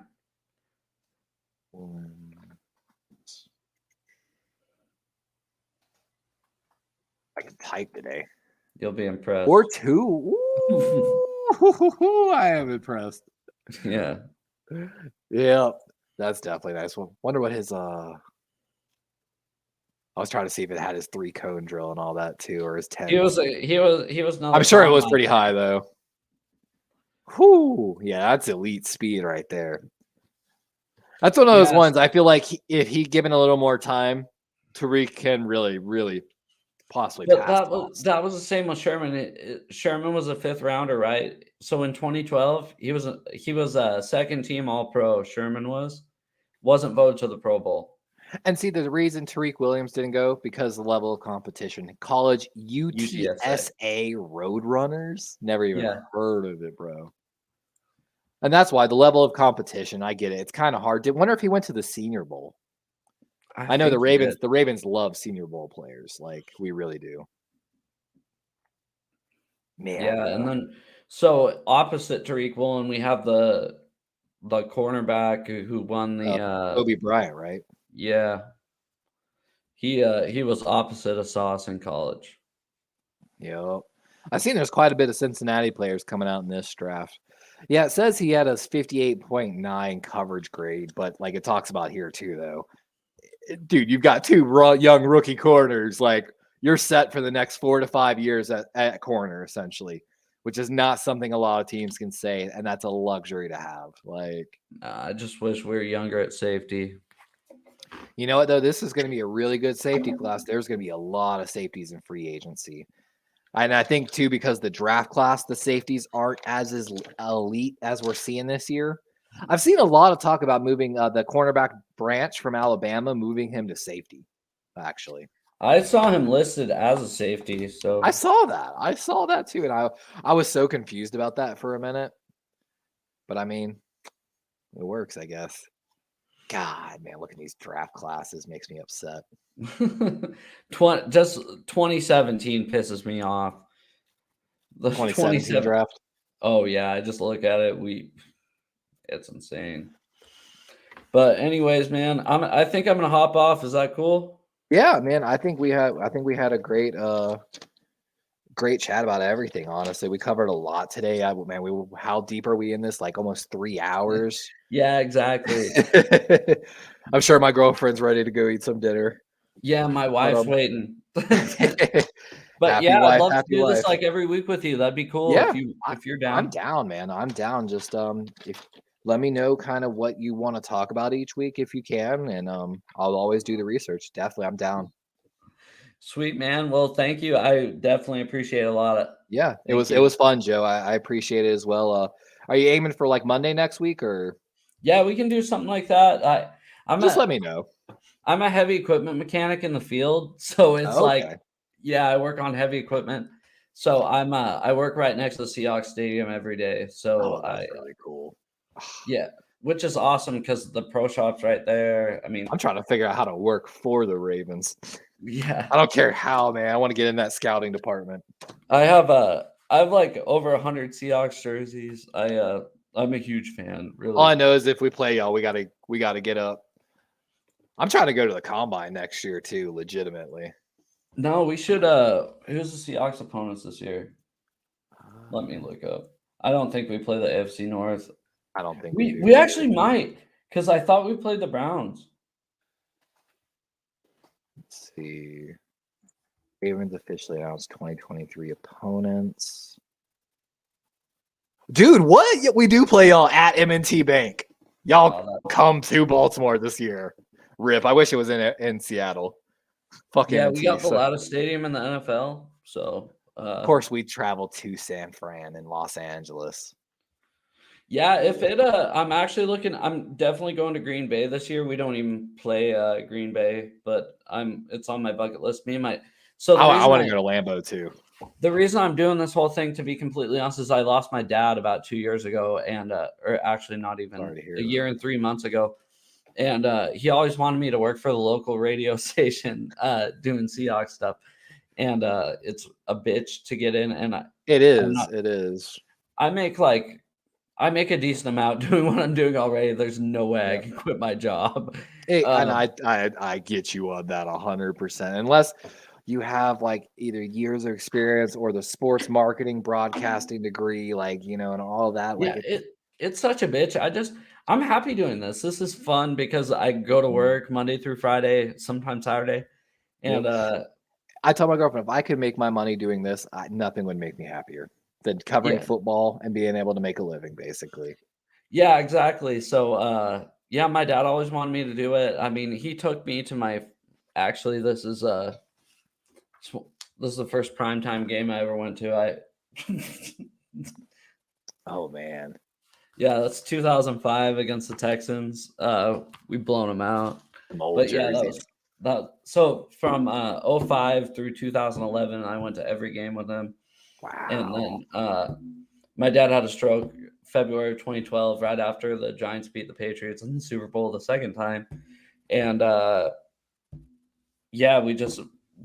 I mean, we went to the games, and now I have season tickets again. So it's like, I'm glad you have season tickets because it kind of like keeps that tradition that you had with your dad. I understand I didn't have a closer relationship with my dad, but my dad passed away about 2 years ago now. Heart issues and strokes, and I never got to know much. He had a really troubled history, but it was one of those ones. He always talked about football. He wanted me to like kind of go to football games with him. So whenever I finally, he passed and I got money, I was like, you know what? I've never been to an actual regular season game. I've been to preseason. I've always wanted to go. I always back out. So it's different. It's way I, different. I So bought tickets to go to Miami, and I watched my Ravens get blown out in Miami last year. So I'm married now, but I always say you take your girlfriend to preseason games, you take your wife to regular season games, and you take your friends to playoffs. Yeah, she could not believe how crazy it was there. And I was like, what killed me is too, I went to the Miami game, dude, and I feel like no one was really tailgating. Don't get me wrong, I was like in the cheap parking. I wasn't like walking really close to the stadium to tailgate, but I was like, yo, this is where all the good fans are going to be. Showed up, bro. I was literally sitting there drinking beer by myself for so long, like with nobody. And I'm like, what the fuck? This is Raven. This is Lamar coming to his hometown Ravens Dolphins rematch. Like, this is supposed to be a game. And I was so disappointed with the Dolphins tailgating scene. So Seattle's weird. We used to have a giant bridge basically along the waterfront, and the stadium's like 2 blocks away from the waterfront. There's no parking by the stadium. It's not like you see like Buffalo and Green Bay and shit and Arrowhead, and Seattle's known for, dude, talk about that. Carolina Stadium is in downtown Charlotte. It is horrible. Yeah, so but great home field advantages. You think tailgating, shit like that? No, we have dive bars. We go to dive bars before the game. That's how you really do it, though. That's how. And I live in the country part of like Washington. So Case of boy, you're a Jeep guy. Yeah, exactly. I'm about 30 miles south of Seattle. So doesn't sound like far, but people from where I am hate Seattle, but I love it because I can only imagine the traffic sometimes up there. It's one of those ones. I used to live in Colorado Springs, and I hate to keep you on. Like, oh no, I don't care. There was 10 times the population in Colorado Springs. I did not hate the traffic. I didn't like Denver area, but I like Colorado Springs. I'm down here in Florida, dude. Me and my girlfriend talk about there's not been one day I sit here and go, I love where I live. I hate Florida. I hate Florida so much. I hate it so much. It's so run down, old, and nothing ever gets fixed, and no one wants to pay or fix anything, and everyone is just so. It's where all the old entitled people move to. I do live in the number 1 retirement city in the U.S. It is. That's like it. It's Arizona. It's Arizona of the East Coast. It is. It literally is. It's the more humid Arizona. Yeah. But well, yeah, man. I'd love to do this every week. It's been awesome. I'll try to post more about it. I was super nervous getting on camera for the first time, to be completely honest. Oh, trust me, man. I started on Twitch a long time ago. I started streaming actually because way back in college, I've always had crazy. I want to help people is what I really want to do in life, to be honest with you. And like case in point, back in college, I came up with an idea for something I called a biofuel cell. It runs on like mitochondria and bacteria called cyanobacteria. And I just remember like when I went to my college teachers and I asked them questions, they would tell me, your questions are above my pay grade, Levi, and stuff like that. And, I tried researching it for years and years and years. And like I could show on paper that it would work, and my friends would be like, well, just start it. I'm like, first of all, I don't have the technology nor the funds to be artificially engineering, cyanobacteria, mitochondria. I'm not a biochemist. And, I spent years trying to get ideas like that off the ground and stuff like that. And I was one day, I was like, you know what? Screw it. I'm just going to put it all on YouTube. I don't even care if anyone takes my ideas anymore. Like I have so many half-finished patents and stuff like that. And I just want to make money. That's all I want to do in life. I want to make money so I can go do the things I really want to do. Yeah, no, I feel you. I think that's everybody. But yeah, if anyone does come in, tune in to Seahawks Talk here with Joe Stevens. Thanks for dropping in, guys. Make sure you like, follow, subscribe. I don't even know. Yeah, I think we're too early for that. But it's never too early to start practicing. But yeah, you got an iPhone by chance? I'm on Android, sadly. Okay, I'm I an don't get Android text very type of well, guy. so just keep messaging me on Twitter. We'll try to do this Yeah. every week. Yeah, definitely sounds good, man. I'll shoot you a message probably in the next few days. But All right. Well, thanks, man. Have a good night. yeah, All right. I really you too, appreciate man. it. Later, All right. Joe. Have a good one. You too. Bye.